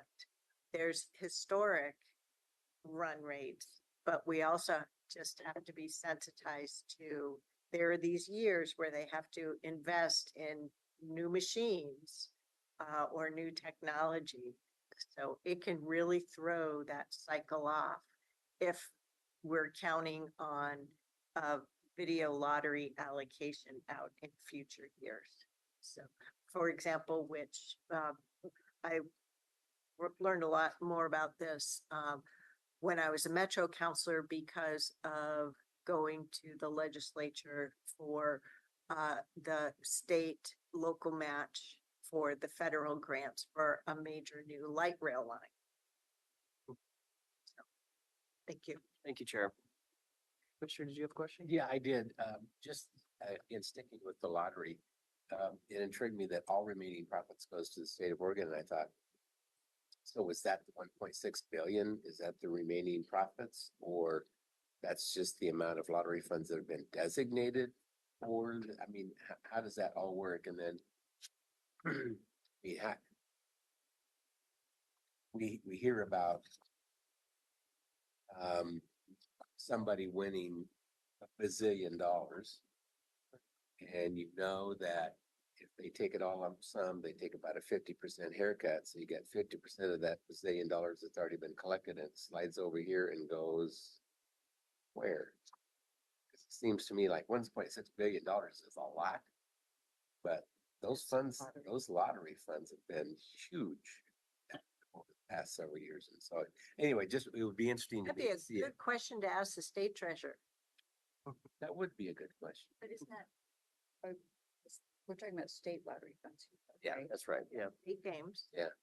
And I guess I didn't pose that as a question. I expected you to answer. It's just, it was intriguing to me. Yeah. 1.6 billion is a lot of money, and it's a little dinky sliver. The other thing was, the small print at the top on the legislative adopted budget is a 3.6% decrease from 21-23, and we gave away $5 billion in kicker.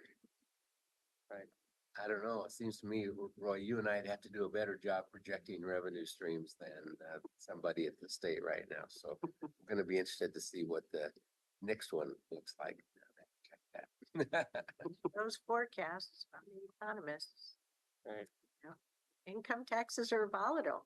Well, I guess 5 billion is only what 2 or 3% of the 121 billion. So I guess we could give him a little slack on that. But still, yeah, We voters are the ones that instituted the kicker. and it's never going anywhere.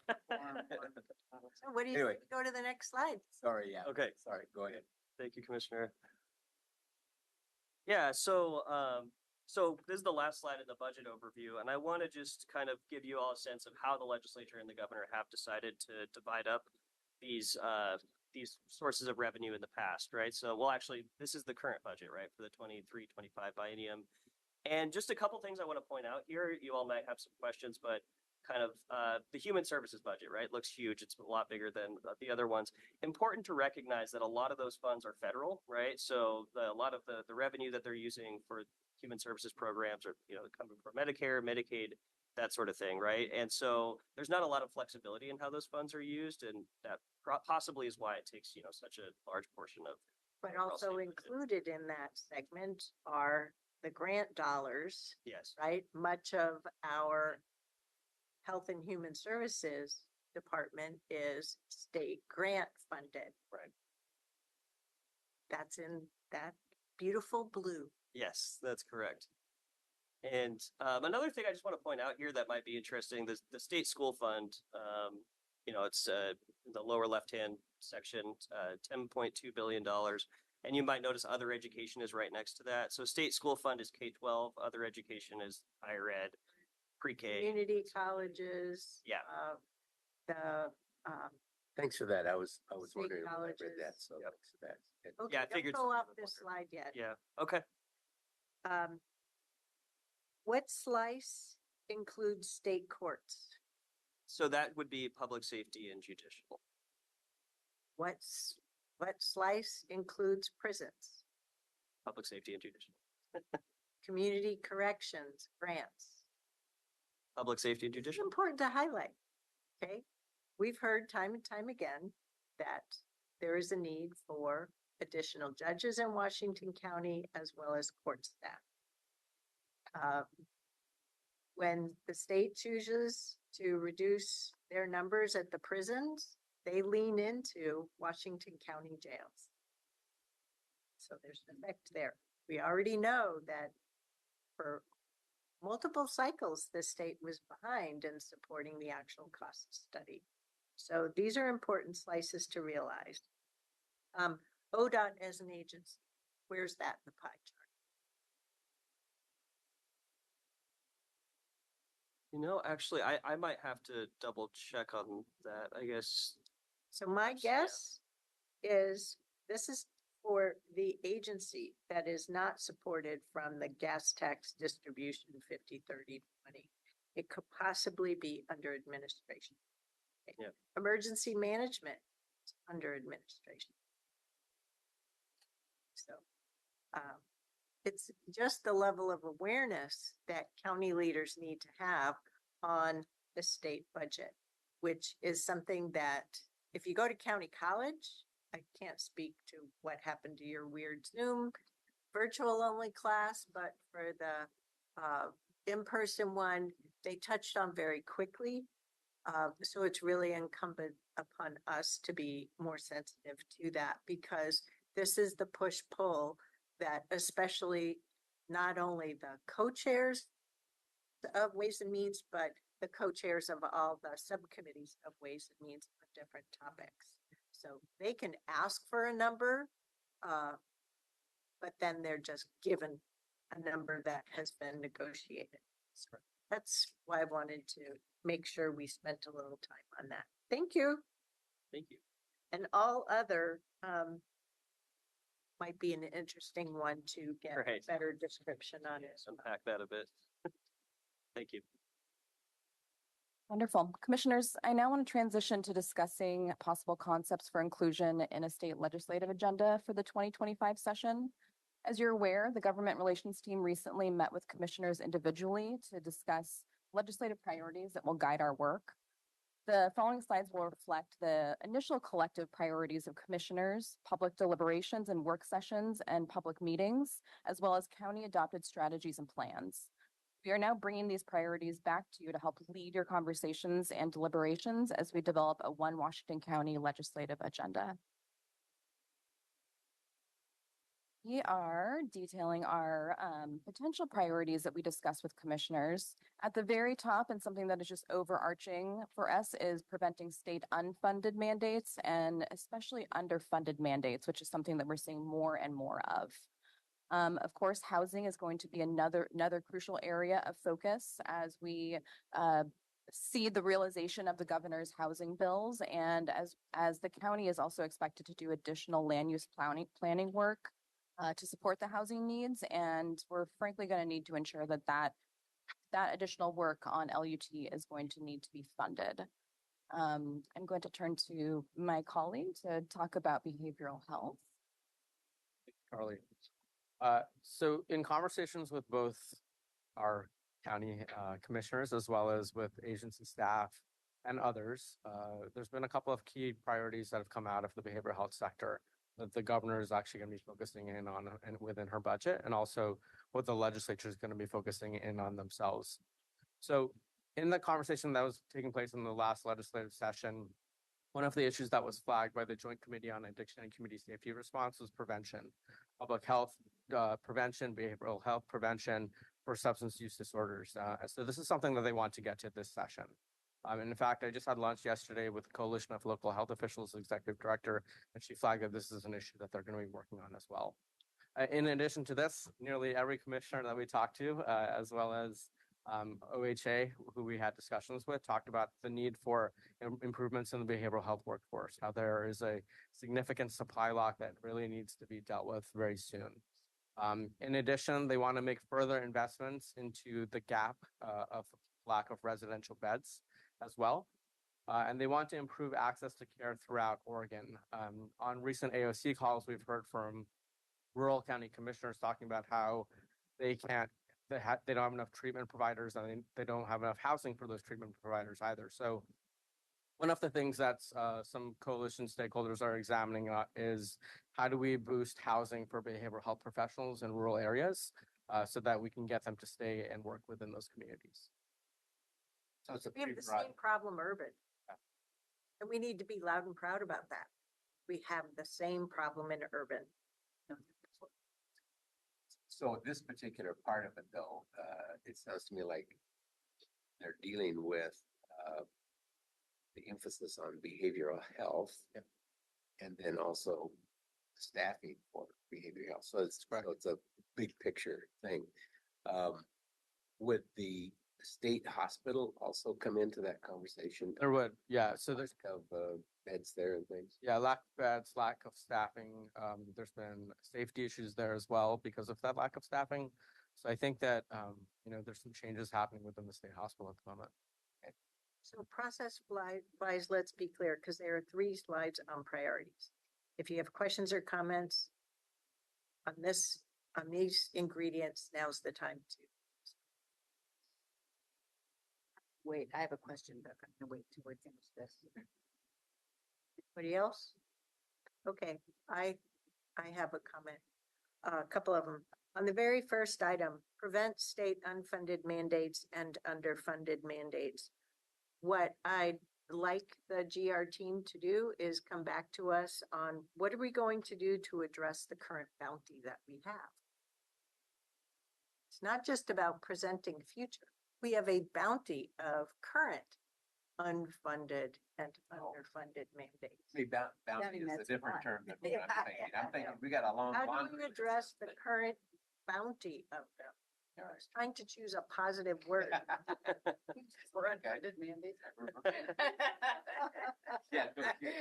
Okay, I think we need to put that in the priority list. Absolutely. Thank you for that, Chair. So, That's a good point. I Where's don't know if the I thing want to now? see that list, but you're right. It would be a good.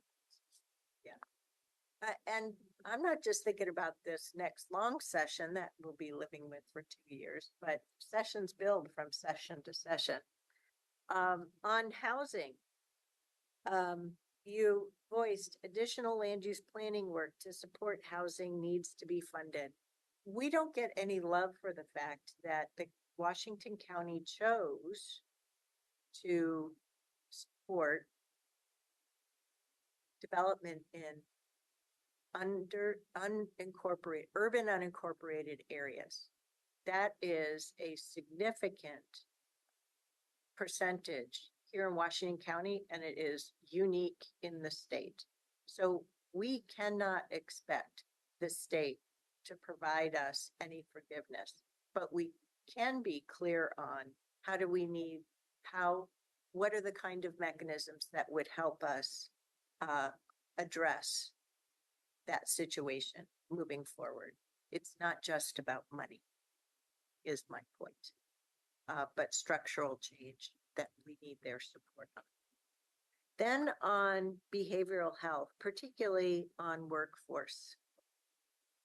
You've already gone through 2 long sessions now where we've offered specific solutions for expanding the behavioral health workforce. And so I'm kind of tired of Washington County GR staff's time, and this goes to our department staff as well. But also at AOC, we have given life to solutions that would work. And we've already been through 2 bienniums where those solutions weren't put in place. You already said the direction has been given, no new programs. So how does that work? Right? But there's a clear message here.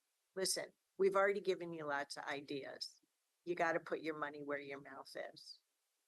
That's what it's going to take. And it's not just in the rural counties. These are problems in our urban areas as well. Yeah, and I'll just add, Chair, to your point, there's existing infrastructure within OHA and there's existing staff. They just need to fund them. Yeah, It's exactly. just about putting more money into. Yep. We need to be pointed about it. Then also in this domain, everyone needs to be reminded that there are required report backs that involve future funding. They can't just, our Washington County legislative list needs to be reminded that with Measure 110 reform, yeah, we're working hard to implement a deflection program, but they're going to have to put the dollars behind it for the next biennium. Similarly with diversion, there was lots of detail about how diversion as a system should work, but it's reliant upon an effective state court. So we're going to have real problems here if the legislature doesn't support the court system for that. So I didn't see it listed, so I wanted to make sure we add that to the priority list. So that's all I've got for this one. Onward to the next list. Thank you, Chair. I now want to turn to something that was at the forefront of all commissioners' minds, the transportation package, of which, of course, top priority is maintaining the 50-30-20 split. We also want to ensure that any new revenue that the state develops, that the counties have an ability to essentially create a local option on that same revenue. Further, we also want the state to collect that revenue for the counties and then distribute the revenue, so the counties are not expected to develop those systems individually. As we know that ODOT is going to be prioritizing operations and maintenance, safety is, I would say, the third leg of that stool. So as we've been hearing from commissioners, something that is crucial is safety for the arterial roads throughout the county, of which our community members use them very frequently. I also wanted to touch upon the strategic investment program, SIP agreements and gain share. That was something that we also heard from commissioners. I do want to acknowledge that this is an ongoing priority for the county and that there will be additional work to maintain the program in the future, but that we're unlikely to see much traction of reform in the 2025 session. I'll pause here for comment. Commissioners? Well, I just want you to make sure that you don't show anybody it's a 50-20-30 split, because I'm not willing to give. Thank you for that. That was a typo. I know. We're not Keep giving that one in our back pocket. Okay, Carly. Yeah, other than that, Where does the SIP payments come out of? Is that economic development? That is a very great That is question. local. That is a local program where the businesses, per the agreements, pay a community service fee and alternatives directly through the county program. So SIP dollars, it's a state-enabled program. It's implemented at the county level and all the dollars flow directly to the county. Whereas gain share is a state then passes the revenue to each of the taxing districts. So we see that in our own budget where Washington County gets the 9 million, but every slice of the service districts, including public safety and maybe not public safety, but ESPD as a separate district, URMD as a standalone district gets a slice directly from the state. Thank you. I knew about this. If I misspoke, I meant the game share. Where's that coming from? Where's economic development?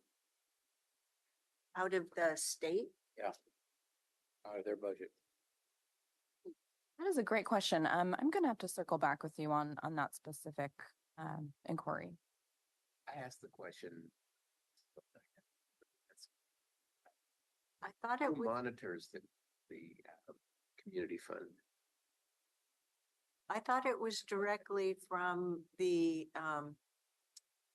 state treasury office, right? All the income tax revenue comes in and they do the disbursement that's appropriate. So the gain share comes out of that. So the state gets the slice of income taxes that go into the general fund. Bringing budget law, which they follow, they would have to report it somewhere. Yeah. I'm just curious where they're putting. Okay. Yeah.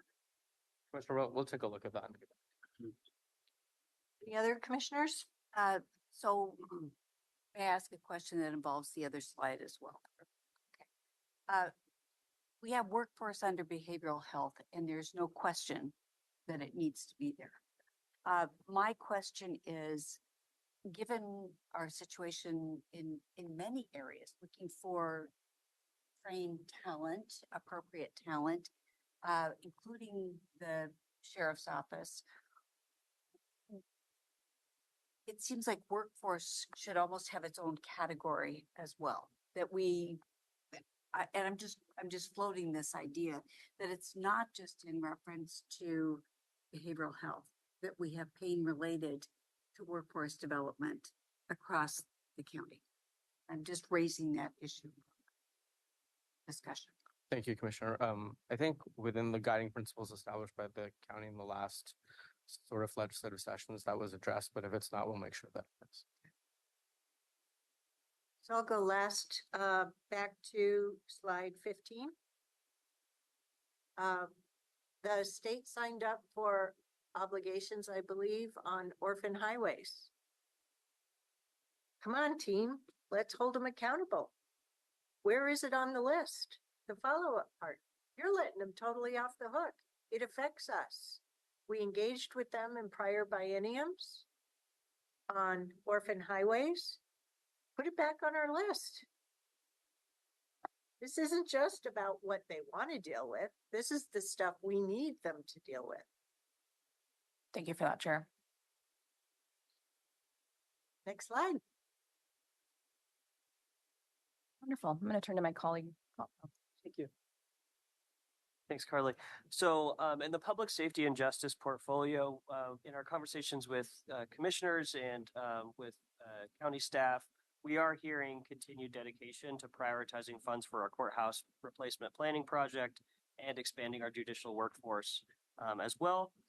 So as the board heard in the previous presentation regarding our deflection program, there's also interest in pursuing additional dollars to ensure we have sufficient funding for that work. One of the pieces of that will likely include reformulating the OAC's funding formula for behavioral health resource networks as well.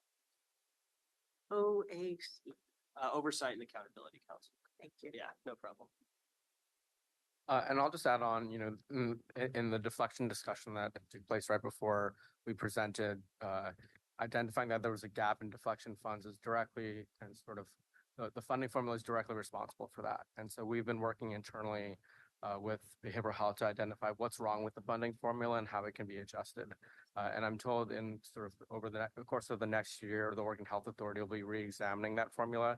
And so we have some definite feedback to provide to them. Commissioners, anything on this slide? Okay, I'll add under public safety and justice, you forgot to list community correction funding. My view anyway. Thank you, Chair. Wonderful. I'm going to click through to slide 18 and then I'll return to 17. I just wanted to highlight the ongoing work that your government relations team is doing that arose from policy conversations in the 2024 state legislative session that might impact our 2025 activity.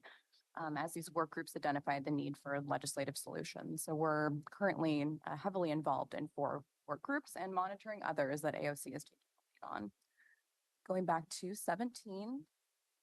Chair, I want to return the conversation to you and the board to discuss what concepts the government relations team should explore for our 2025 agenda. So was there anything missing beyond what we went over already?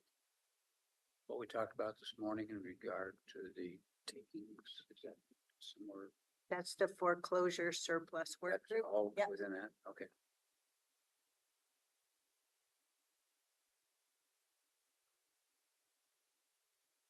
This is good information.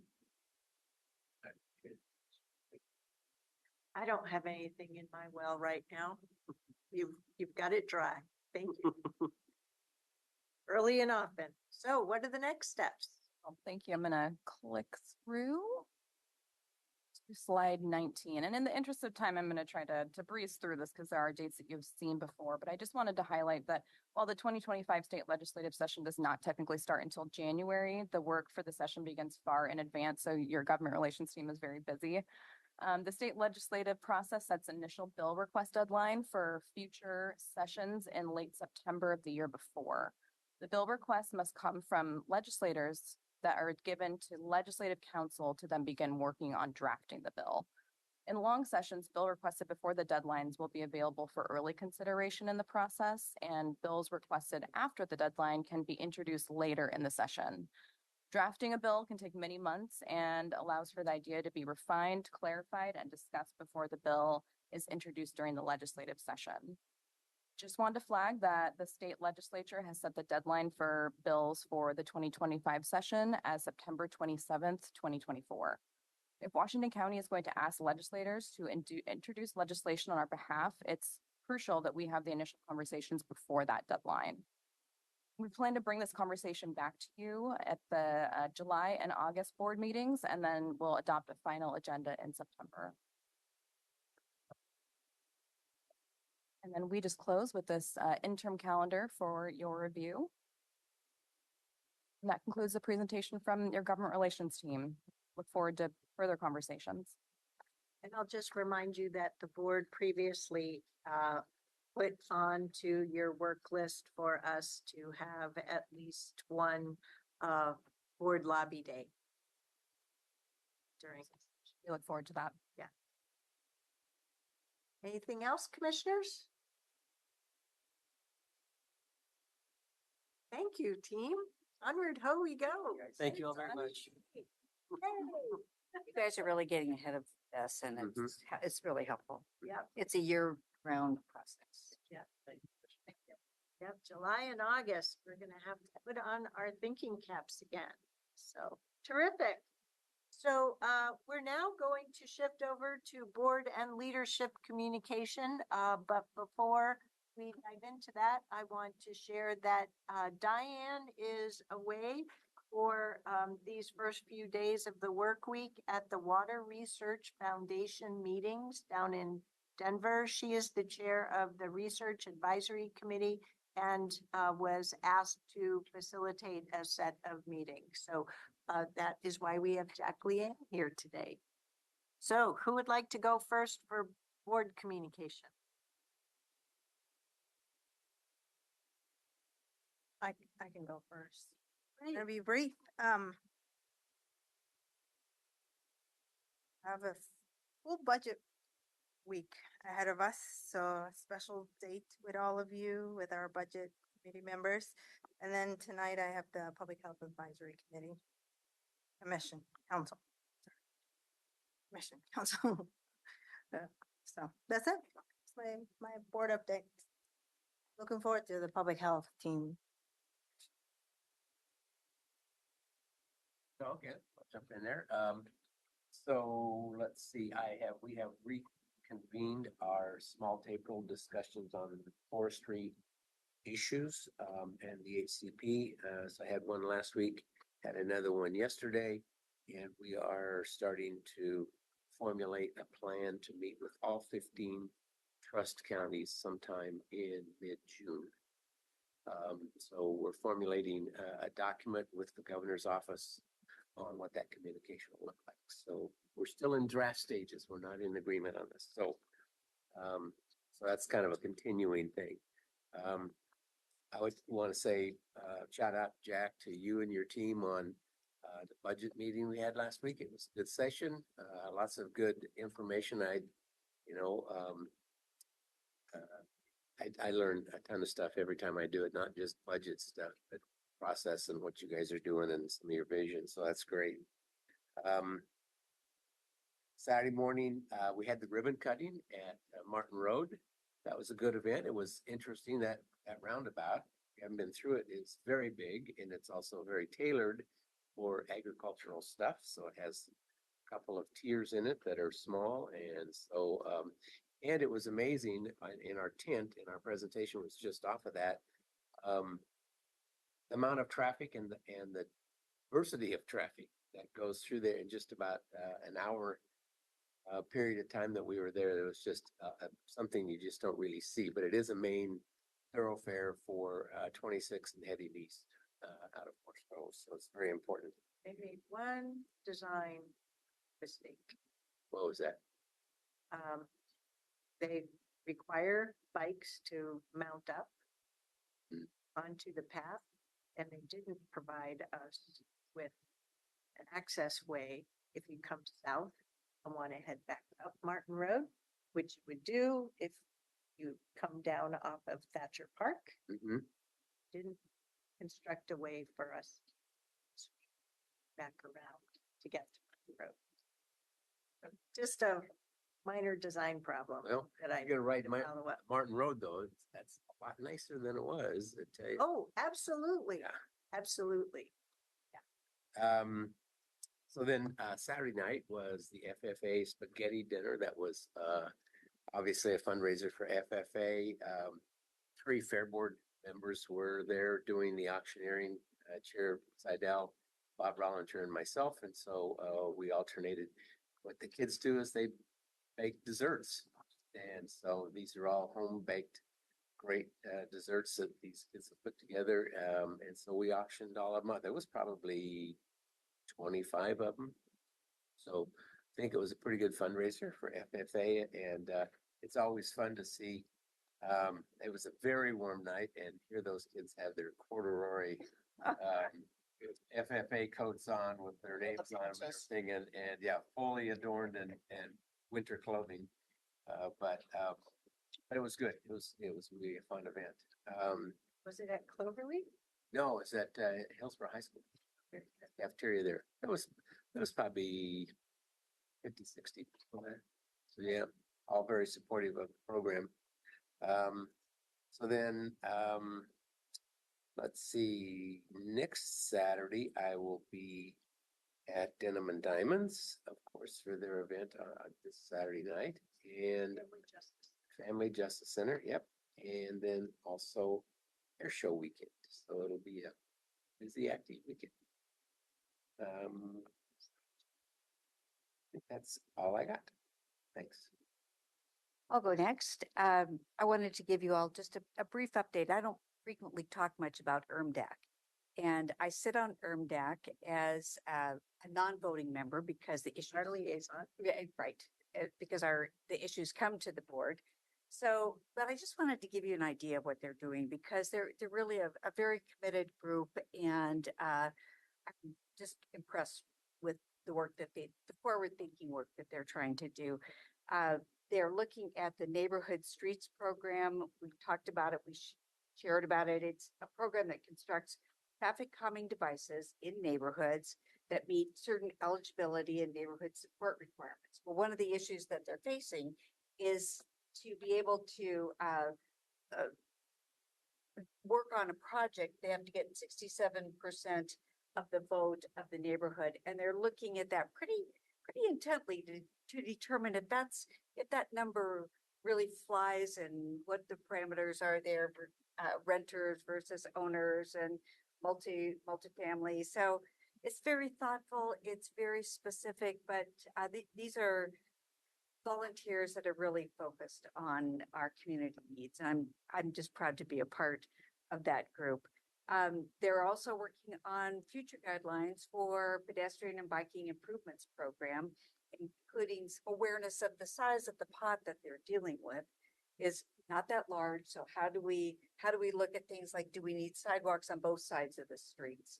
And some really interesting recommendations that they would make. So again, I just wanted to shout out to that group. Congratulations to CWS on the work that was done on the budget. That was great.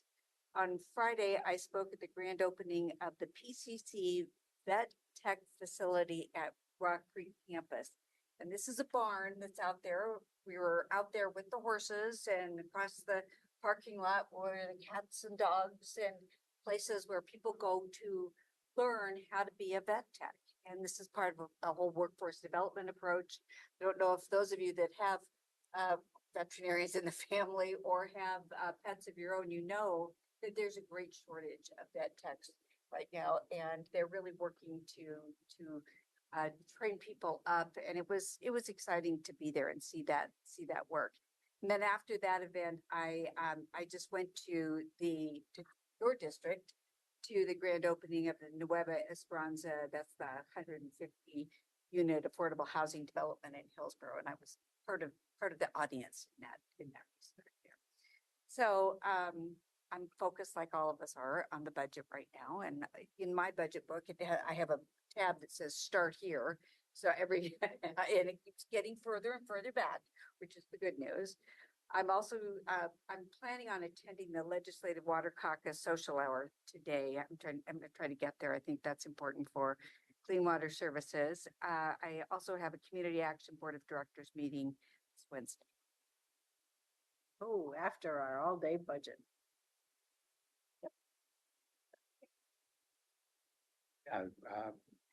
Staying with the theme of budget, had a nice meeting with Greg Munn, with both Nafisa and I. Thought he answered your questions very well. You had some thoughtful ones. I always like policy more than the numbers, quite frankly. We certainly have some challenges in the next couple of years in regard to funding and what needs to be done to take a look at some of that CIP funding and maybe loss of SIP funding and just all your costs. So I sent Greg a message, which you got a copy of. He's doing a nice job. I enjoy working with him. He talks my language, which I don't find many people who care to even know what that language is, but it's always enjoyable. Yep, Jack, you guys did a good job as usual. Got this week, get a WA meeting. I don't know that board meeting. I don't know that I'll make that because budget meetings also have a what they call a business advisory council, which is down in 12. I don't know what the agendas in either one of these are, but that's right before a budget meeting as well. So I'm not sure I'm going to meet that. To you. All righty. So I join my colleagues in having blurry, tired eyes from reading budgets. So beyond that, last Wednesday was the monthly Metro Supportive Housing Services Tri-County Planning Body meeting where the main topic was regional improvements for coordinated entry. A consultant named Homebase was involved in evaluating the 3 county approaches and made a point of saying the county work is innovative and unprecedented. And they're a consultant that does work Our across county or the all counts? all 3 of the counties. The work of the counties is innovative and unprecedented. So I made a point of sharing that this information needs to be uplifted and asked specifically to make sure that the Metro Council is made aware of this, as well as the Metro Communications team. But I think it's incumbent upon us to lift up that message as well. Then on Friday, that was Wednesday. Then on Friday was meeting number 5 of 5 for the Metro Regional Housing Stakeholder Advisory Table. And our team will be bringing more forward in our afternoon session. It was very clear from the COO that they are going to go to the ballot, though they have refined and their timing so such that she will be making her recommendation to the council in June instead of by the end of May, and their referral will follow from June into the month of July. So that's what's happening there, and we'll get more into the details later in our agenda. Ms. Angie, you want to kick us off for leadership communication? Absolutely. So I know, Chair, you mentioned elections, but it is the season, so I will give a current status update. Our election division continues to do great work. So far, about 26,000 ballots have been received. That's 7,000 of the nearly 400 registered voters countywide. I want to reshare a few reminders just for members of the public that may be viewing. As a reminder, only voters who had registered in a major political party by the April 30th deadline will receive a partisan ballot. Those who are not affiliated with a major political party will receive a ballot with the nonpartisan contest for this election. Ballots can be delivered to the Washington County elections either by mail or through an official ballot drop site until 8 p.m. on election day, which is May 21st. But also in that mix, it's not just partisan and nonpartisan races, it's also all the local measures. Yep. Thank you for that clarification. Ballots must be mailed back by, ballots mailed back must be postmarked on or before election day. I wanted to make sure I got those words right because that's really important. Voters So pay attention if you use a blue mailbox to drop off your ballot, please pay attention to the pickup date. Yes. Because if you stop in on election day, their pickup date and time may not be done on May 21st. It may happen the very next morning, which is too late. That is a really important point, and I want to stress it is too late, and we cannot accept those ballots. And our elections team actually has to go through a rigorous process of that determination. And sometimes we have received contested responses from community members who did put it in the blue box, but it was not picked up in time. Can I ask you one question that was asked me? How often? I don't happen to mail mine. I take it down to King City, which is right below me. And they have a drop off. How often are those ballots picked up? The ballot boxes are picked up daily right now. Okay. Okay. And voters can always bring their questions to elections. The phone number is 503-846-5800 or elections@washingtoncounty.gov, or visit the elections website using washcovotes.org. A couple items that will be coming your way as your board is aware, we are undergoing a countywide service level assessment. This is one of the key components that will support the modernization of our county government and align with the Design the Future mission. The purpose, as just a reminder, the purpose of this project is to succinctly answer what does the county do through a comprehensive inventory list of county services and staff with our consultant team. We're currently in the process of evaluating characteristics for each service, including funding stream, population served, and service areas to answer who, where, and why. Questions behind each service. Staff from every department and division across the county have made exceptional effort in contributing to this One Washington County project. I do want to lift up, we're pretty confident this will be phase one, as there will be further requests to refine this work. This is a substantial lift across the county. You will be receiving a briefing memo, and then this is scheduled for late June to come back to your board in work session for further discussion. This is another key foundational piece, and I am grateful, Ms. Angie, for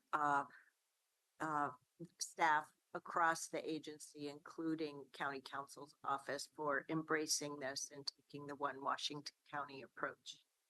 Yeah, and please note that when we come to your board in June 30th, we will be sure to lift up what we've learned through this process because it has been significant.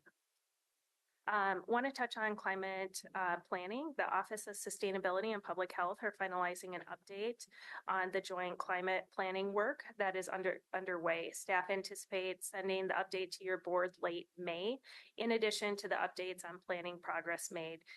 They'll also be providing updates on federal grant opportunities that we have applied for or are positioning the county to apply for through competitive processes. Those are just two briefing memos I want to draw to your attention. And that concludes my update. The community service level briefing memo, will that be coming in June? No, that you will receive the memo this week or early next week as just an interim step. Got it. Part of that reason is I know your board, several of you have expressed, whoa, wouldn't it have been nice having that go into this budget process? And we had talked about the timing, but this comes up routinely in questions. So just to have a baseline understanding of where we're at in June, there will be a more focused discussion with your board. I know that I really appreciate your mentioning these because I need to take it from here for my own self and make sure I catch them when they come in and read them, because there were a couple that earlier in the year got by me. And so I was not quite in the know and prepared prior to getting the work session packets. So thank you. Anything else? Oh, sorry. County Council and then CWS. So just a quick report. As you know, In-N-Out made application for a restaurant on Beaverton Hillsdale Highway. That went up to Luba for review and then went back down to our local folks. It is now going back up to Luba again because we've received an appeal from a neighbor property owner. So working on the record, and then we'll hear what the petitioner wants to say, what their arguments are, because we don't know what those are yet. So just update. Could I ask a quick question here? How many times can it do that? There is no time frame on or how many times it can go up and down, but it will. But does the it'll appeal have to naturally be a different issue each time? Well, it will naturally narrow over time as we address it. Hang on a second. So there was the application and it was Luba appealed it back to the hearings officer. So the hearings officer, so that narrowed in the issues. Correct. So then a neighbor within the set time frame appealed it back up to Luba. So it doesn't widen it back up to the whole application, just this part of it. Yes. Okay, but it narrows each time. Okay. And since this part has all been approved, if people want to appeal in subsequent parts, they can only appeal to those matters that have been covered. Correct. So it becomes a narrow and narrower set. And I appreciate the update. It is in District 2. It's right on Beaverton Hillsdale Highway there, and it's on the north side though. So updates are really appreciated because I do hear about this on an ongoing basis from many neighbors. Expect you do. Yes. And the traffic nightmare. Mm-hmm. Kind of went through that with the Chick-fil-A application, not only 185th, but also for Cedar Hills Boulevard. So. Yep. Yawn. I'm just saying that those were my yawn. inbox and my calls are. That's not surprising. Yeah. That's the end of my report. Thank you. Hi there, Jack, Clean Water Services. Yeah, good morning, Board of Directors. Thank you very much for the time. I have a couple of things to mention to you today. Starting off, thank you very much for recognizing staff's work on this year's budget. And on behalf of the staff and the ratepayers, I want to thank you again for contributing on the budget committee. and you are a very important part of the team and part of the process. So as you are very good at recognizing staff, I want to remind you, don't forget to recognize yourself as an important part of this process. Thank you, Jack. We couldn't have be able to review and approve this year's budget. As Chair Harrington mentioned, that our CEO Diane is attending the Water Research Foundation's Spring Research Advisory Council meeting. And the Water Research Foundation is a research organization that funds and supports a long list of water sector related research projects across the country. And the Research Advisory Council is actually the key body that reviews this research proposals and make important decisions on which are the most important, most impactful research projects to fund. So Diane is actually doing very important work in our industry. And so our participation on this council provides significant strategic impacts on advancing water science in the nation, as well as finding solutions to the most pressing water problems within the nation. Yeah, and we're really fortunate to have a CEO that understands the business nature of the industry and the science. And it always impresses me how many different scientific papers she reads and explores. I love the geeky side of her. Yes, we all do. And Director Trees mentioned that Oregon Legislature's Water Caucus is visiting us today. Last I've heard, we were expecting about 5 legislators from the caucus and about 10 to 12 legislative staffs in the team. They're starting with a tour at our Rock Creek facility today, and then hearing from the staff about our water quality issues. And then they will also tour the Reeds Crossing development with a joint team from CWS staff and Cedar of Hillsborough staff to talk about repair and shade program as well as stormwater improvements in the area. As Director Trees mentioned, that there is a social hour that is hosted by the Water Caucus from 5 to 7 p.m. today at the Backwood Brewing Company, and the board of directors are welcome to attend. That concludes my update for today. Thank you very much. Thank you. Is there anything else we need to touch on before we break for lunch and come back at 1 o'clock for our last item? Alrighty, we'll see you back at 1. Thank you.